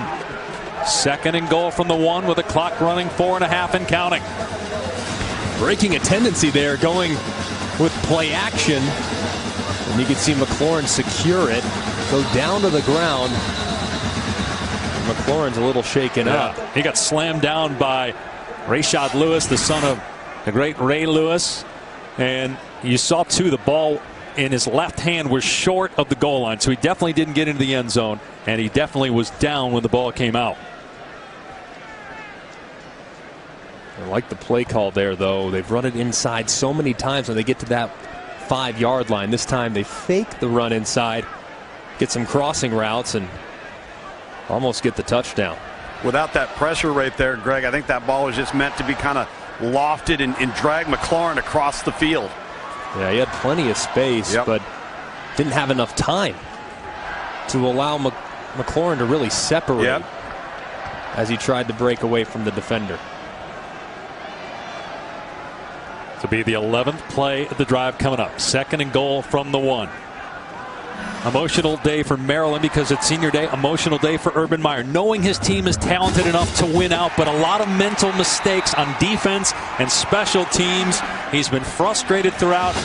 Excited many times when Ohio State would make big plays. And there is the wince that we caught when Dobbins was running to the sideline. Again, don't know if it's frustration, if it's anger. We talked about the cyst that he's dealt with. Also, when he was at Florida, had esophageal spasms that would cause intense chest pain. And obviously hoping Coach Meyer is just okay, and that's just out of frustration and anger. The reactions that we're seeing. If they win today, they'll play Michigan next week for the Big Ten East title, and then on to play Northwestern in the Big Ten championship game. So still not only an opportunity to win the Big Ten, but to get into the college football playoff. A loss eliminates both of those dreams. But they have a chance still to tie the ball game here on 2nd and goal from the 1. They're going to give it to Dobbins, pushing but short. Trey Watson again in the middle, making the play. 3rd and goal. Look and see if Dobbins got in there and clearly stopped short because of big number 33, Trey Watson. And a good job up front, too, by that Terp defensive line, getting lower than the Ohio State Buckeyes offensive line. Do you give it to Dobbins again? I do. Instead, Haskins in. Touchdown, Ohio State.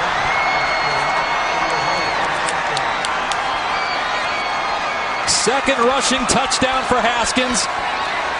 He had 1 all season. Man, heads-up play by Dwayne Haskins here.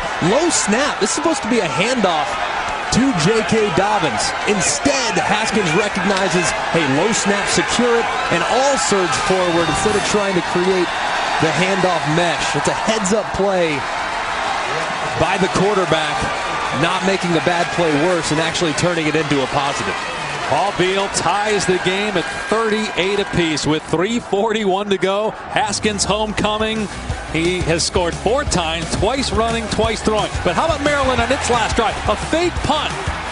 A 1st down for Jacobs, which leads to Tyrell Pigram on 3rd down and 6, throwing a bomb to the end zone. Just a 2nd touchdown pass all season. Jayshon Jones juggles it, but then pulls it in.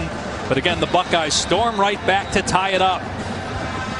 Over 1,000 yards and 13 plays combined of 20 yards or more. Who knows what the score might be without the turnovers, especially the one at the end of the first half inside the 5 by Dobbins. But the Terrapins, even though the game is tied, will have the football and 2 timeouts.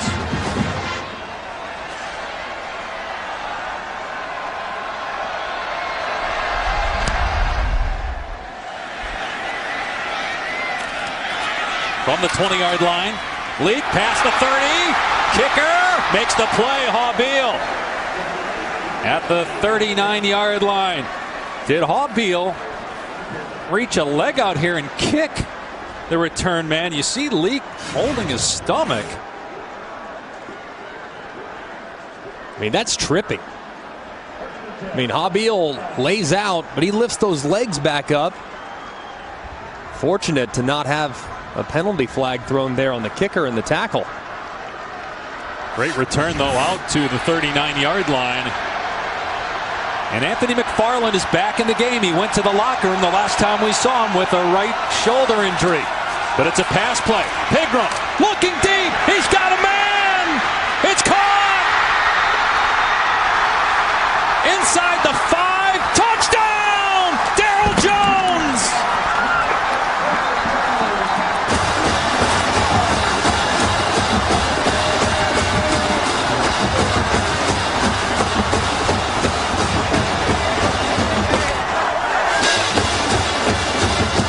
The ball. Boy, hard to tell if the ball crossed the plane before the foot hit the pylon. Ruling on the field is a touchdown. And how about that? McFarland's back in the game, and it's Pigram throwing another deep ball. The play is under further review. In his first start of the season, filling in for the starter who tore his ACL last week. What a throw. And what effort, too, by Darryl Jones. Does the ball cross the plane, or is that foot down just prior? Yeah, it was even before the foot hit the pylon. It's his left foot Right there out of bounds. But where's the ball? You can't tell if it's over the end zone, or over the goal line, rather. Here it is. I don't think they can overturn that, do you? The left foot is down. It's just hard to tell from that angle where the ball is as that foot hits the down right there. You can see that foot down. His left foot, and where is the ball at that point? Well, it looks short, Greg, but again, look short. you have to be able to say beyond all doubt that's not a touchdown to overturn it. I don't know that you can. Let's see. After review, the runner made the catch, and he stepped out of bounds with the ball at the 1 yard line. It will be first and goal at the 1. So they deemed that there was indisputable video evidence beyond all doubt. They overturn it. Still first and goal, though, on the 1 yard line for Maryland. Greg and Dave, this might actually help Maryland here because of the time and the clock and how much time would have been left on the clock. Yeah. I think it's the correct call. Looking at it again from that angle, that really tells the story. As that foot goes out of bounds, the ball does appear to be a little short. And I'm with you, Tom. You can grind out the clock a little bit here. I think they, if you're Maryland and you choose to. Right. I think they take just punching it in here in the first play. No right, question. but more time off the clock's going to help them. But maybe don't snap it right away. Take some time off the clock here before you snap it. Instead, they move on the right side of the line. False start. Offense number 64. 5-yard penalty. Remains first down. It's the right guard, Brendan Moore, making his 36th straight start. One of the most reliable, smartest guys up front with a huge mistake. Now it's first and goal on the 6. Huge mistake there. The 1 yard line, you got to be so sound in your cadence, and you don't want to do too much. That time, the right guard just can't stay in there long enough. First and goal from the 6. Much tougher than first and goal from the 1.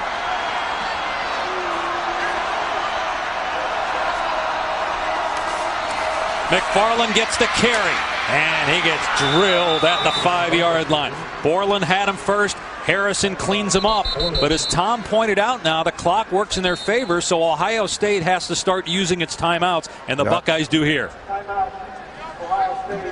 And if I'm Matt Canada and I'm calling this offensive sequence, I'm not throwing the football. I'm keeping it on the ground, whether it be with Pigram, my quarterback, carrying the football, or I'm going to try to get Anthony McFarland the ball somewhere in space. But I'm not throwing it, not in this part of the field. Even if you run it here on second down and you don't get in, you're in third down. You don't throw the ball if you're third down and goal at the 5. No, I'm still going to try to run the football because I want Ohio State to burn their timeouts without a shadow of a doubt.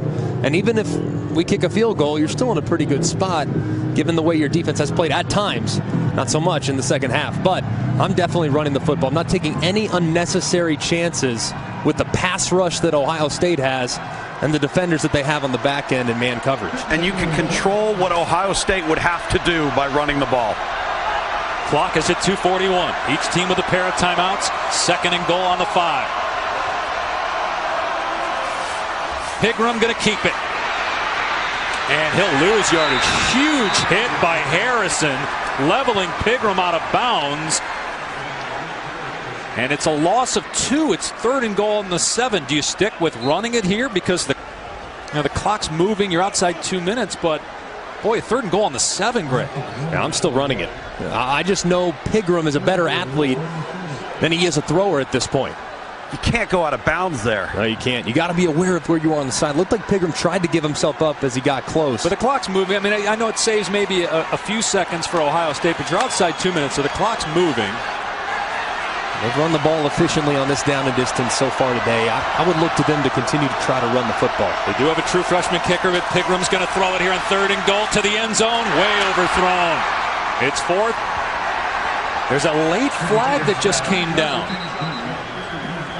In the end zone, they're signaling pass interference on Ohio State.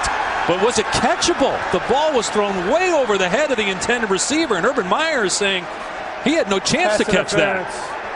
Defense number 3. The foul occurred in the end zone. The ball will be placed at the 2-yard line. Automatic first down. That's on Damon Arnett covering Jay Sean Jones. Yeah, look at Arnett here. He does make contact with Jones as Jones breaks to the inside. And you can see him grab him down around the waist. That ball is way, way up there, though. Guys, it hit our camera. I mean it was way out of up bounds. there. 1st and goal on the 2. Fleet Davis is the running back here. Tied. Pigram won't get in. Got a yard. Does Ohio State use another timeout? Yes. That'll leave the Buckeyes with 1. 1:52 to go. Let's go to Matt Berry while we have a moment in the studio. Yeah, you just don't see that very often, right? And they changed that rule about 7 years ago where if you taunt before you score, it's no touchdown. Here, we're tied at 38 with 1:52 to go. Ohio State with 1 timeout left. 2nd and goal from inside the 1 for Maryland. Have to wonder if Maryland goes with the same offensive play as the last one. Just a quarterback sneak. It looks like with how Ohio State's aligned right now, looks like they're playing for that quarterback sneak with those defensive linemen tight. Fleet Davis is behind Pigram. Fleet Davis, no, stopped at the 1. Does Ohio State use its final timeout? Yep, with 1:46 to go. 3rd and goal from the 1. If you're Matt Canada, so creative offensively, do you keep it simple here, or do you try to do something that maybe Ohio State's not expecting on this play? Simple. I run my most effective play, and that's just inside zone to their running back. But do it to the left, right, Greg? Get yourself in the middle of the field. Correct. Because at least if you stop short, maybe that makes my kicker just a little bit better if he's a couple yards off the hash. So I'm running inside zone to the left. My bread and butter play. I don't try to get too creative, because when you get creative, that's when bad things happen. I call the play that we've called 100 times throughout the course this season. Let's see if they come up with something here on maybe their most important play of the 2018 season. 3rd and goal on the 1-yard line. Pigram hands it off for McFarland, and he breaks a tackle. And on the 2nd effort, he gets in. Touchdown! The ball came out and recovered by Okwonko for a Maryland touchdown. Rolling on the field as the ball was fumbled in the field of play and recovered in the end zone by the offense. By rule, it is a touchdown.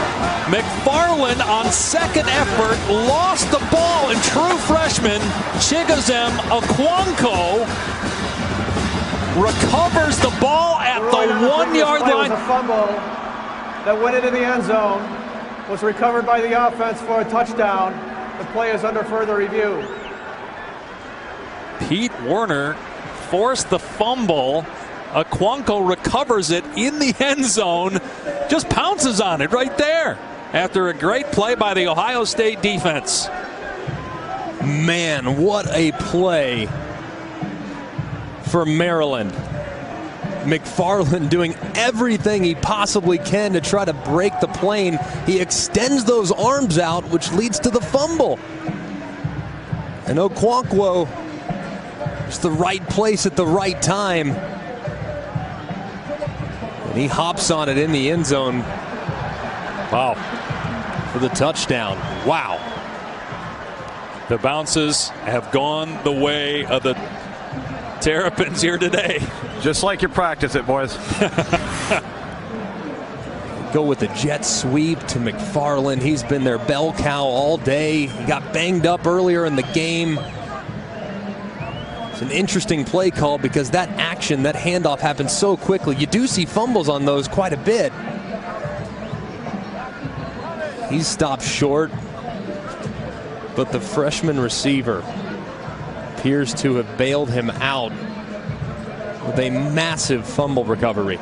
Now Ohio State will still have 1:41 on the clock, but no timeouts. After review, the ruling on the field is confirmed. Touchdown. Chigoziem Okonkwo, true freshman, Powder Springs, Georgia. I wonder how big his eyes got when he sees that ball come free. It rolls into the end zone, and all the white jerseys were tackling McFarland. It was just him, the ball, and airspace. Petrino missed an extra point last week, but he puts this one through, and it's a 7-point Maryland lead with 1:41 to go. Maryland has won the turnover battle. At the end of the first half, Dobbins fumbles the ball, recovered in the end zone for Maryland. And then a pick six by Haskins, returned by Davis for a touchdown early on in the third quarter.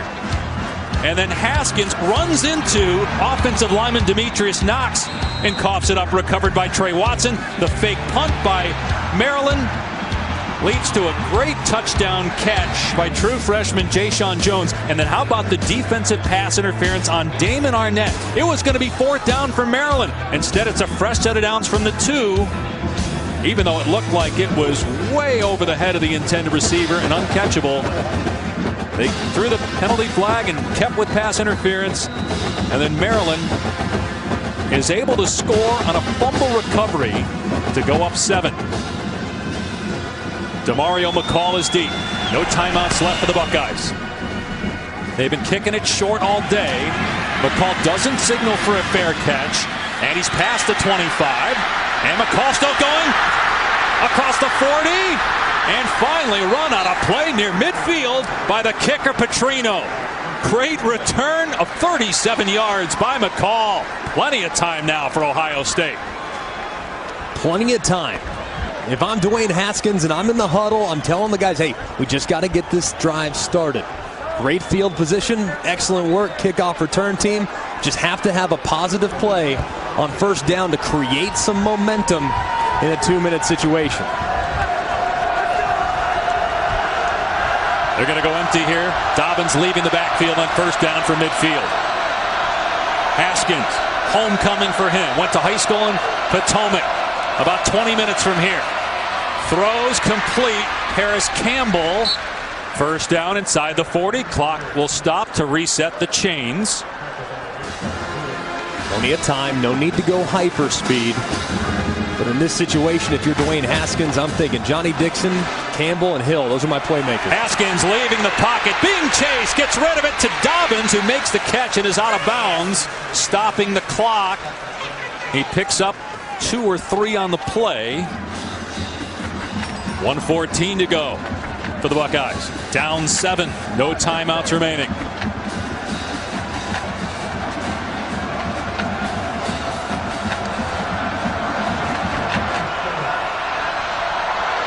Does Maryland bring pressure here?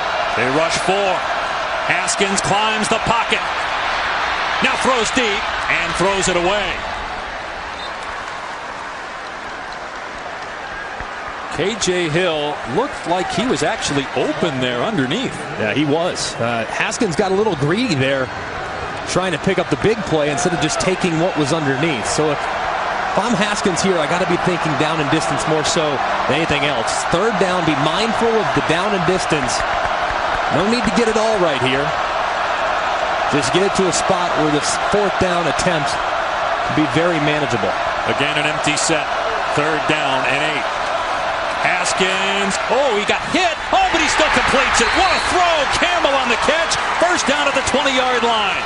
A gain of 17. And the clock stopped with 1 minute, 2 seconds remaining. I think he just lost his footing, guys. I think he just slipped. Yeah. But it further proves the point. In scenarios like this, with a lot of stress, a lot of anxiety, you look in the direction of your best playmakers. Their best playmaker is Paris Campbell. Haskins, with defenders at his feet, takes off, and inside the 15, a flag comes down. Should be a face mask call on Jesse Annabonum. Haskins to the 13-yard line. And you see here Annabonum reaching in, pulling the face mask. That's going to give the Buckeyes the football inside their 10-yard line. 54 seconds left. Personal foul. Face mask. Defense number 6 will penalize half the distance to the goal from the end of the run. Automatic 1st down. You'll see where they spot the ball after the half the distance to the goal foul. They had to determine, first of all, where exactly was Haskins taken down.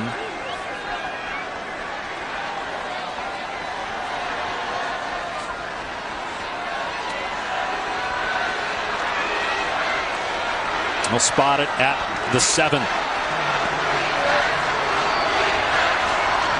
Closer to the 6.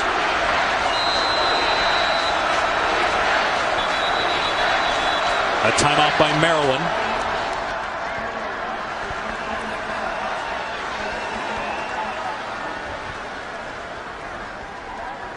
.54 seconds to go. Maryland in front by 7. Ohio State still with a shot to win the Big Ten and get into the college football playoff, but down 7 late in the 4th quarter. Coming up next on ABC, West Virginia in Stillwater to take on Oklahoma State. And then the team that's won 22 in a row, UCF, is the featured team in our ABC primetime game. But don't sleep on Luke Fickell and Cincinnati. Longest current winning streak in the country going back to 2016, UCF.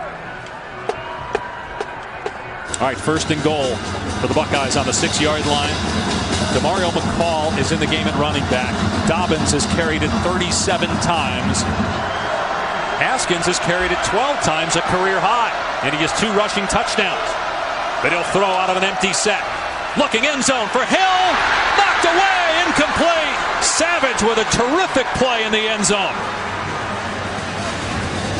It's a great job by Darnell Savage. They try to work a little stick nod, and he's open. It's a bad throw by Haskins. It's behind him. If he throws that out in front of KJ Hill, high in the back of the end zone, there's no way Savage can reach a hand in there and knock it away. Got to be a little bit more accurate as the windows get tighter in this part of the field. Again, empty backfield on 2nd and goal with 50 seconds remaining. Haskins with time. And now throws it away out of the back of the end zone, but a flag. That looked uncatchable, though. Davis interfered with KJ Hill, but again, that ball was thrown way over the head of the receiver, similar to what we saw happen in the other end zone on the last possession.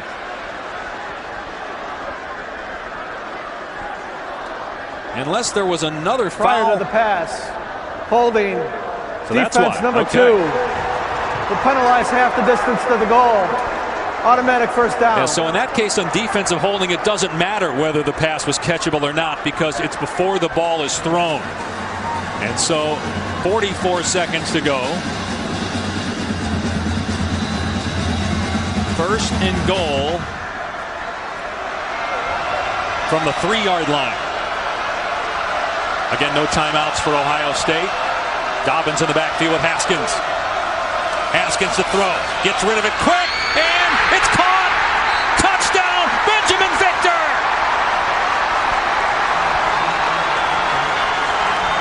The Buckeyes a point after away from tying the game with 40 seconds left.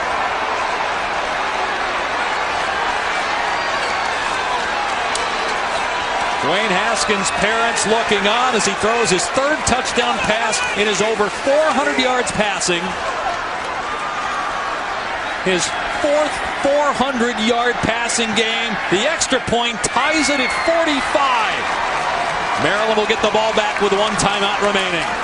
Unbelievable poise by this Ohio State offense. Haskins recognizes all-out blitz, cover 0, one-on-one. On the outside with Victor. He throws the back shoulder in a perfect location where his 6'4" wide receiver can climb over the top and make the play over the 5'10" corner. Urban Meyer loves it. What a drive by the Ohio State offense. And Dwayne Haskins passes J.T. Barrett for the most passing touchdowns in a single season, 36. 3 today to go with 2 rushing touchdowns. This kid is a star who's only going to get better. And fellas, credit to Mario McCall for the kickoff return that gets them past midfield and gives them a chance considering they got no timeouts left. Great call, Tom. That drive made a heck of a lot easier because of a great return by the Buckeye kickoff return unit. And a short kickoff. Rashad Lewis, normally not the kickoff return man, does well though. Gets it past the 30-yard line out to the 32. You a little surprised we didn't see a deeper kick that time, knowing that Maryland can win the game with a field goal. I am a little surprised. I wonder if he just got under it though, and it wasn't intentional. They've not kicked it real well today when it comes to their kickoff unit.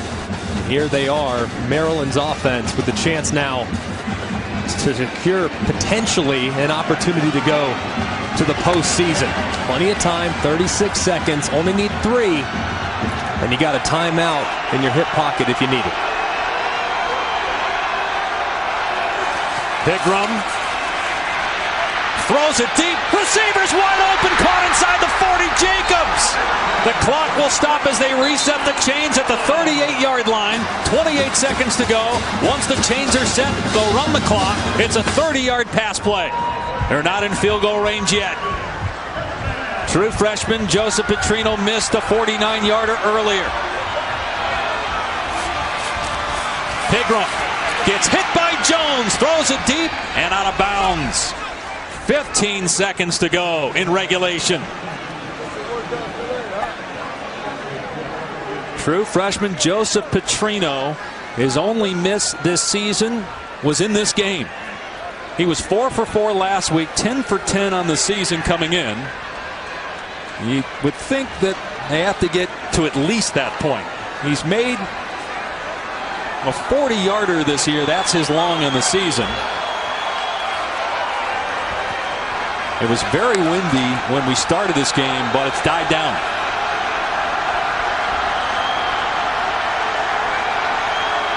Still 1 timeout for Maryland. Pigram in trouble. Ball comes out. Pigram covers it. Chase Young forced the fumble. Maryland's got to call its last timeout, and they do with 3 seconds to go. So really, it's going to come down now to a Hail Mary.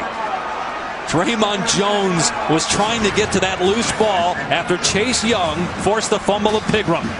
Man, Chase Young going with that same stunt that won the game against Penn State. He slides right behind his defensive tackle as they twist on that left side, and he forces the sack. Huge play by Chase Young and this Buckeye defensive front. They've played so much better in the second half, and in situations like this is where those defensive linemen have to be superstars and make it tough on the quarterback in an obvious passing situation. Ohio State sends 3 men all the way to the goal line. And actually, for a moment there, the Buckeyes only had 10 defenders on the field. Pigram steps up, runs into his own man, gets away from a Buckeye, now in trouble, and gets sacked. And we're going to overtime. Draymond Jones on the takedown.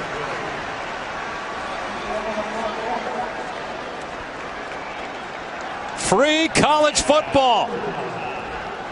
Maryland 45, 10th ranked Ohio State 45. Overtime is next from College Park.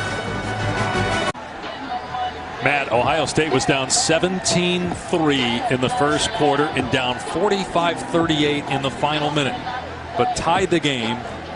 Dwayne Haskins went to high school here in Maryland in front of his parents and family members to Victor to tie the game.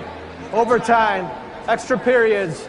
Each team will have an opportunity to possess the ball at the opponent's 25-yard line. You get one timeout per period. They do not carry over to the following period. The winner of the toss will have the choice to start on offense, start on defense, or you can choose the end of the field. Ohio State, you're the visitor. Same coin as before. Do you want heads or tails? He called heads. And it is a tail. Maryland, you won the toss. We want to be on defense. Maryland wins the toss. They choose to start on defense.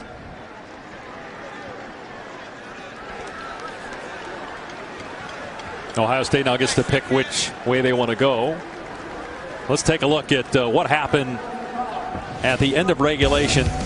So, because it wasn't fourth down or on a try, it doesn't have to be the ball carrier that recovers a forward fumble, and that's why that play was legal, as Okonkwo recovered in the end zone for the Maryland touchdown. Haskins comes back, finds Victor for the score.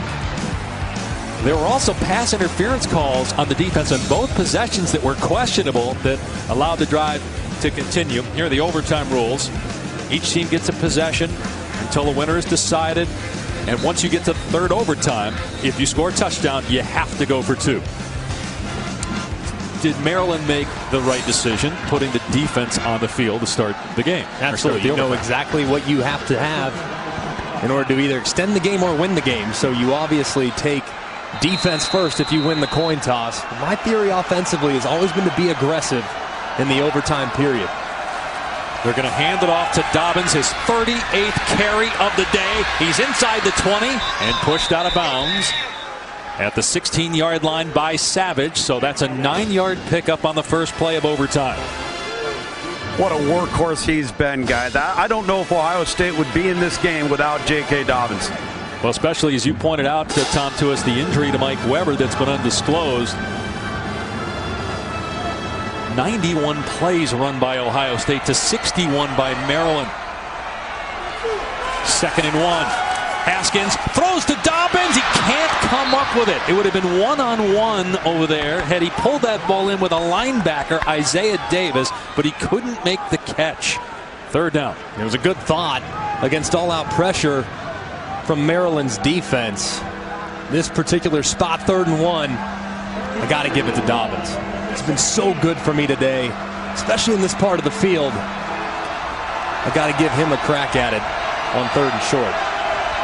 Haskins has also done a good job running the ball. He hands it off. No, he keeps it after the fake, and it's going to be close. Boy, it looked like he gave it to Dobbins and then took it back. It is 4th down. He's short. Do you go for it, or do you trust your kicker? I go for it. Absolutely, I go for it. I know that it's close, but you're an inch away, and the field goal might not help you. Given the way your defense has played today, especially against the run, field goal gives them every opportunity to potentially win it on the next possession. So they're going. I would go for it. So do you give it to Dobbins again or quarterback keep? I'd go Dobbins. He's been the workhorse all day. Better hustle. Play clock at 1. They got to call timeout.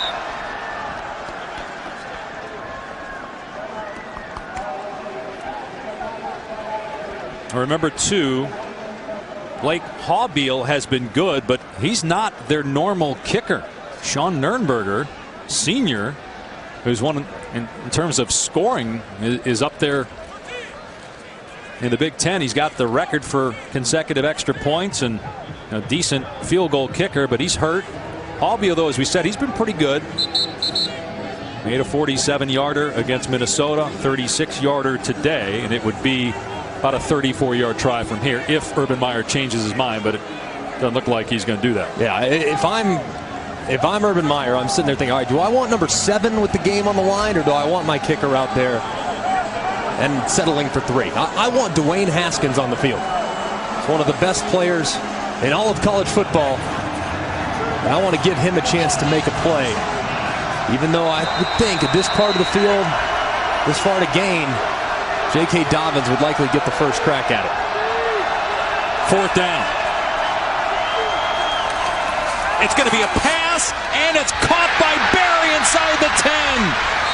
Out of bounds at the 5. If it's J.T. Barrett in 2017, that's a quarterback run. In 2018, 4th down, in overtime, it's Haskins throwing the ball. Just a great play call from Ryan Day.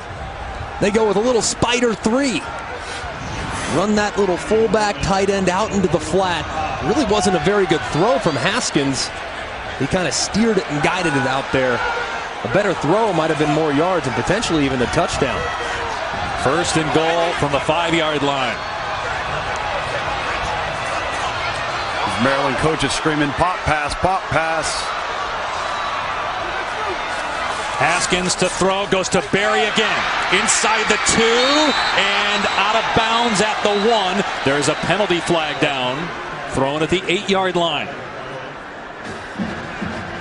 They might get the left guard, Malcolm Pridgeon. Here, he might have grabbed the personal face foul. mask. Wow. Face mask. Offense number 66. 15-yard penalty. Repeat 1st down. That's going to put the ball back near the 20-yard line. Huge play. But watch Pridgeon here. And watch as he's beaten around the right-hand side. That left arm gets up into the face mask of Tanyi and slows the momentum. That was a pretty obvious call, but a huge, huge penalty for this Buckeye offense, now sitting 1st and goal from the 20. Empty backfield as Dobbins comes to the bottom of your screen, lined up wide. Haskins going to the end zone, overthrows the receiver, but a flag, interference, going to be called. Paris Campbell grabbed by Antoine Richardson.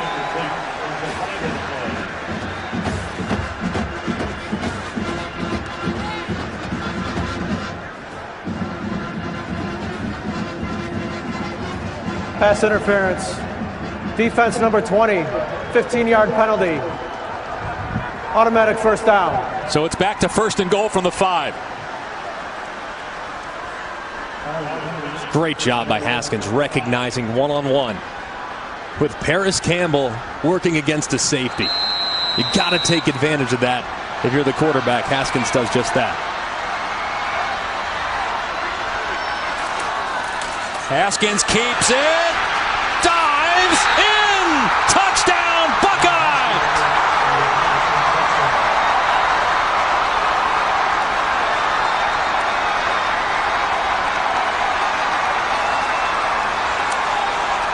He had 1 rushing touchdown all season. He's got 3 today, including here in overtime as he stretches out. You see the knee down, but it looked like the ball crossed the plane first. He's accounted for 6 touchdowns in his homecoming. What a player. Just great effort. And a great read on the zone read to find some space. Cross the plane of the goal line for a touchdown. The play's under further review. Again, ruling on the field is touchdown, which means indisputable video evidence beyond all doubt to overturn it. And let's see. Ball's across the plane right there. And you can see that right knee is, it's tough to tell where it's at, but it doesn't look like it's on the ground. And of course, with the call on the field being touchdown, has to be indisputable video evidence beyond all doubt to overturn that call on the field. And this one looks like it's going to be confirmed based on the angles that we've seen so far. How about going back to the call, guys, on 4th down by Ryan Day and Urban Meyer to throw the ball there, to trust Dwayne Haskins, to throw to Rashad Berry, who he hasn't caught a lot of passes, only 6. He's a former defensive end. But he was the target on that 4th down as they move the chains, and let's see if the touchdown After stands. review, the ruling on the field is confirmed. Touchdown.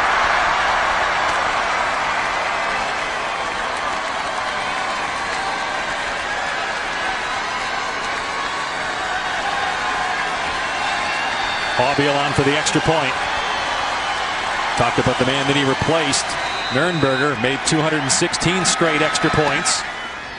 Haubeil, no problem. 7-point lead for Ohio State. They ran a play similar to this earlier. They're actually not blocking the end man on the line of scrimmage, and they are reading the end man on the line of scrimmage. He goes down, crashes, tackles J.K. Dobbins, makes the read pretty clear for Dwayne Haskins as he pulls that read and then just overpowers a couple Terrapin defenders en route to the end zone. What a performance from one of the best quarterbacks in all of college football. And what Urban Meyer told us this week, at some point, Haskins has to be more effective as a runner. And we've seen that today. 14 rushes, 3 touchdowns for Haskins. So Maryland has to score a touchdown, obviously, to keep this game going. Fleet Davis is the running back on 1st and 10. McFarland on a jet sweep inside the 20 to the 10, 5, and touchdown!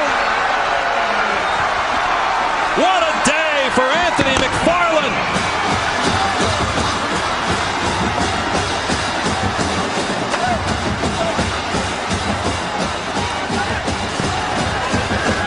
He's shaken up too. Let's see if he went down there. Is the knee down or is it still off the ground? 299 rushing yards in the day for McFarland. The play is under further review. Boy, it looked like just before their guys had hit. Right there. Yeah, you can see that knee right there. Yep. It's that on the ground. It's really close.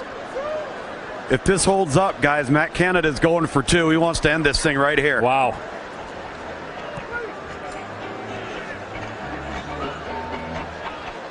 I mean, I don't even know by physics how that knee doesn't go straight to the ground. I think it does there, guys. It looks like it grazes the grass. It really does. It's very close, though. Much closer than I originally thought. Well, okay, you heard what Tom just said. Even if it's not a touchdown, they eventually score. He's going for 2. Do you like that decision to end the game here in the first overtime by going for 2? I do.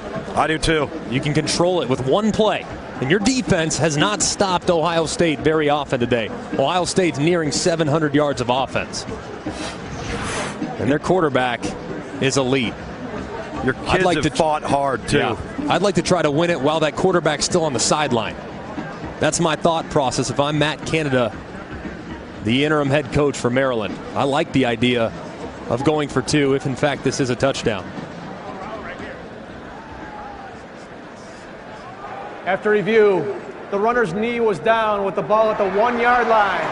It will be 1st and goal at the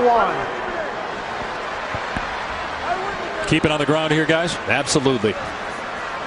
100%. Last time this part of the field, they tried with a quarterback sneak, then they tried with the inside zone, their bread and butter play. They eventually got in with a little jet sweep to the left. I'd expect them to work probably in an order similar to that when it comes to their play sheet menu at this point. Take a look at the front alignment for Ohio State. They're prepared for anything running between the tackles. They spread it out, though. 1st and goal on the 1. Fleet Davis is in. Touchdown, Maryland. And the Terrapins are going for the win. He wants it on the left hash, guys. Boy, I don't know. He might be short there. Ruling in the field a touchdown, but where that knee went down, the ball's in his left hand. The ball, I don't know that it crossed the plane there, guys. Yeah, I think he might be just a little bit short. After looking at it again, that was an unbelievable play by Tuf Borland. But they haven't stopped the clock just yet. Now they do.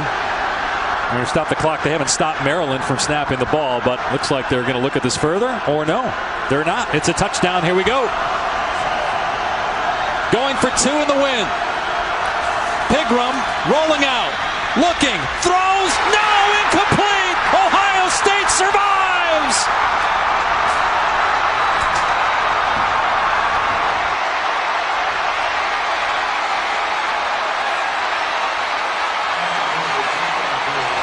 Their Big Ten title hopes and college football playoff hopes hanging in the balance on one play, and Pigrome couldn't hit Jay-Sean Jones, and Ohio State will play for the Big Ten East title in Columbus against Michigan next Saturday.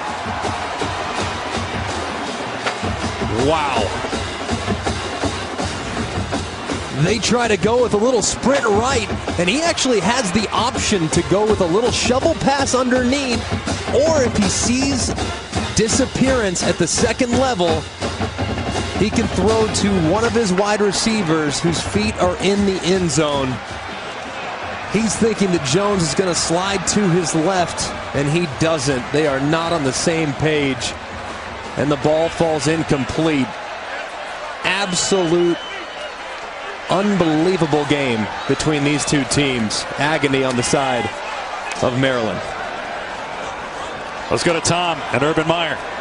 Coach, it wasn't how you drew it up, but how would you assess